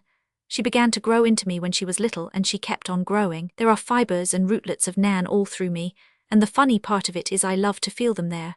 I cannot remember being dominated by anybody without resenting it, wanting to get away, escape, but I never for an instant have felt that about Nan. She's the better part of me. Good Lord, she's the only part of me I take any particular pleasure in, or that I can conceive of as existing after I join Old Crow. Not that I am allowed to take much pleasure in her now. She sees me when I call, answers when I consult her about the fund end. She's been tremendously sympathetic and valuable there, but she seems to feel, and I have no doubt for very good reasons, that we are better apart. She has, I believe, a theory about it, but we needn't go into that. And I do not quarrel with it. The queer part of it is that I feel Nan herself could not break the bond between us, could not if she tried. It's as deep as nature, as actual as Old Crow. I can give you a curious proof of it. I might be almost swamped by somebody eyes, I mean Tira. I might as well say so as hear you saying it over this letter, somebody that is beauty and mystery and 1,000 potencies that take hold on nature itself. But that does not push Nan away by an inch. If I am swamped, Nan's swamped with me. If I mourn the beauty and the piteousness withdrawn, Nan mourns too. It's Nan and I against the world, but it is not Nan and I with the world. The world is against us, do you see? For I am a year older than when I saw you last, and though many of the things you felt about the years were not true, a lot of them were, and they are a little truer now. And one of them is that I have got to give Nan a fighting chance to mate with youth Ando, exactly what you have got. I wish you had her, no, I am damned if I do. I may not be young enough for jealousy, but I am unregenerate enough. I probably mean I wish I wished it, for in spite of my revolt against the earth, I would like to give Nan the cup, not of earth sorceries but earth loveliness, and let her swig it to the bottom, and then, if Old Crow's right and this is only a symbol, and we have got to live by symbols till we get the real thing, why then I am sentimental enough Victorian. Yes, say it and be hanged. To want to believe Nan and I shall some time anyhow, I am not going to ask her to spend her middle years, just think. Figure to yourself. When Nan's 40, what will your revered uncle be? Now I have told you. This is the whole story, the outline of it. And why do I tell you instead of merely inviting you to shut up as Nan did me? Because if you retain in your dear meddlesome head any idea that Nan, as you say, loves me, you are to remember also that Nan is not in any sense an Ariadne on a French clock, her arm over her head, deserted and forlorn. You are to remember I adore her, and if I thought we could both in a dozen years or so perish by shipwreck or Tenny's axe poor Tenny, I should get down on my knees to her and beg her, cannot you hear our Nan laugh, to let me marry her. Probably she would not, old man, marry me, I mean. We are seldom as clever as we think, even you. So there's that. But in spite of my erratic leanings toward Old Crowism and sundry alarming dissatisfactions with the universe, I still retain the common sense to see Nan at 40, worrying over my advancing arteriosclerosis and the general damned breaking up of my corporeal frame. Not on your life. No, shut up. Yes, your mother continues to be dissatisfied over your being there. She thinks it's all too desultory, but is consoled at your being mentioned in the same breath with two such distinguished Frenchmen. I tell her you cannot stop for a degree, and maybe if you follow out your destiny you will get one anyway, and that, if you still want to write books, this will give you something to write about.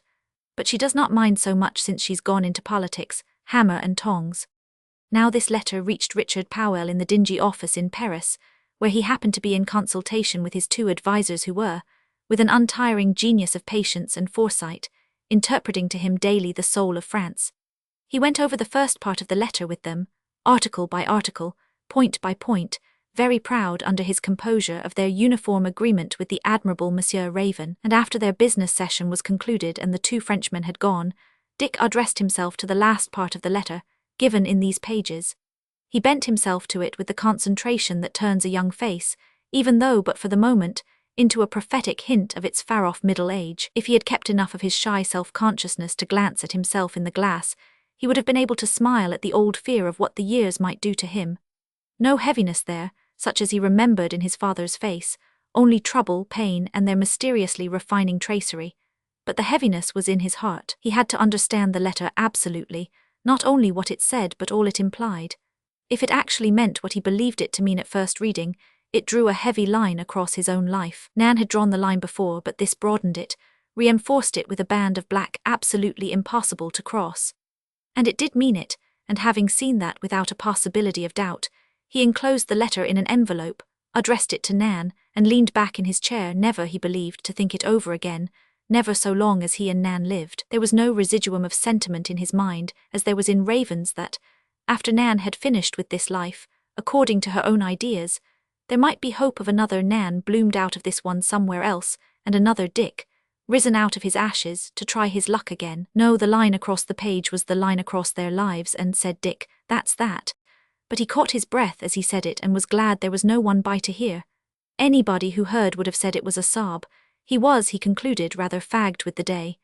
These confounded Frenchmen, with their wits you could not keep up with, they took it out of you. This was why Raven in Wake Hill, on the morning the letter came to Nan in Boston, got a telegram from her, saying, "Come back." He had gone there to stay overnight, after a few hours' visit with Tenny, who was eagerly glad to see him, and again begging to be confirmed in his condition of spiritual whiteness. Raven had just got to his house when the message was telephoned up from the station, and its urgency made him horribly anxious. He had been especially aware of Nan all day. Little threads of feeling between them had been thrilling to messages he could not quite get, as if they were whispers purposely mysterious to scare a man. He was on edge with them.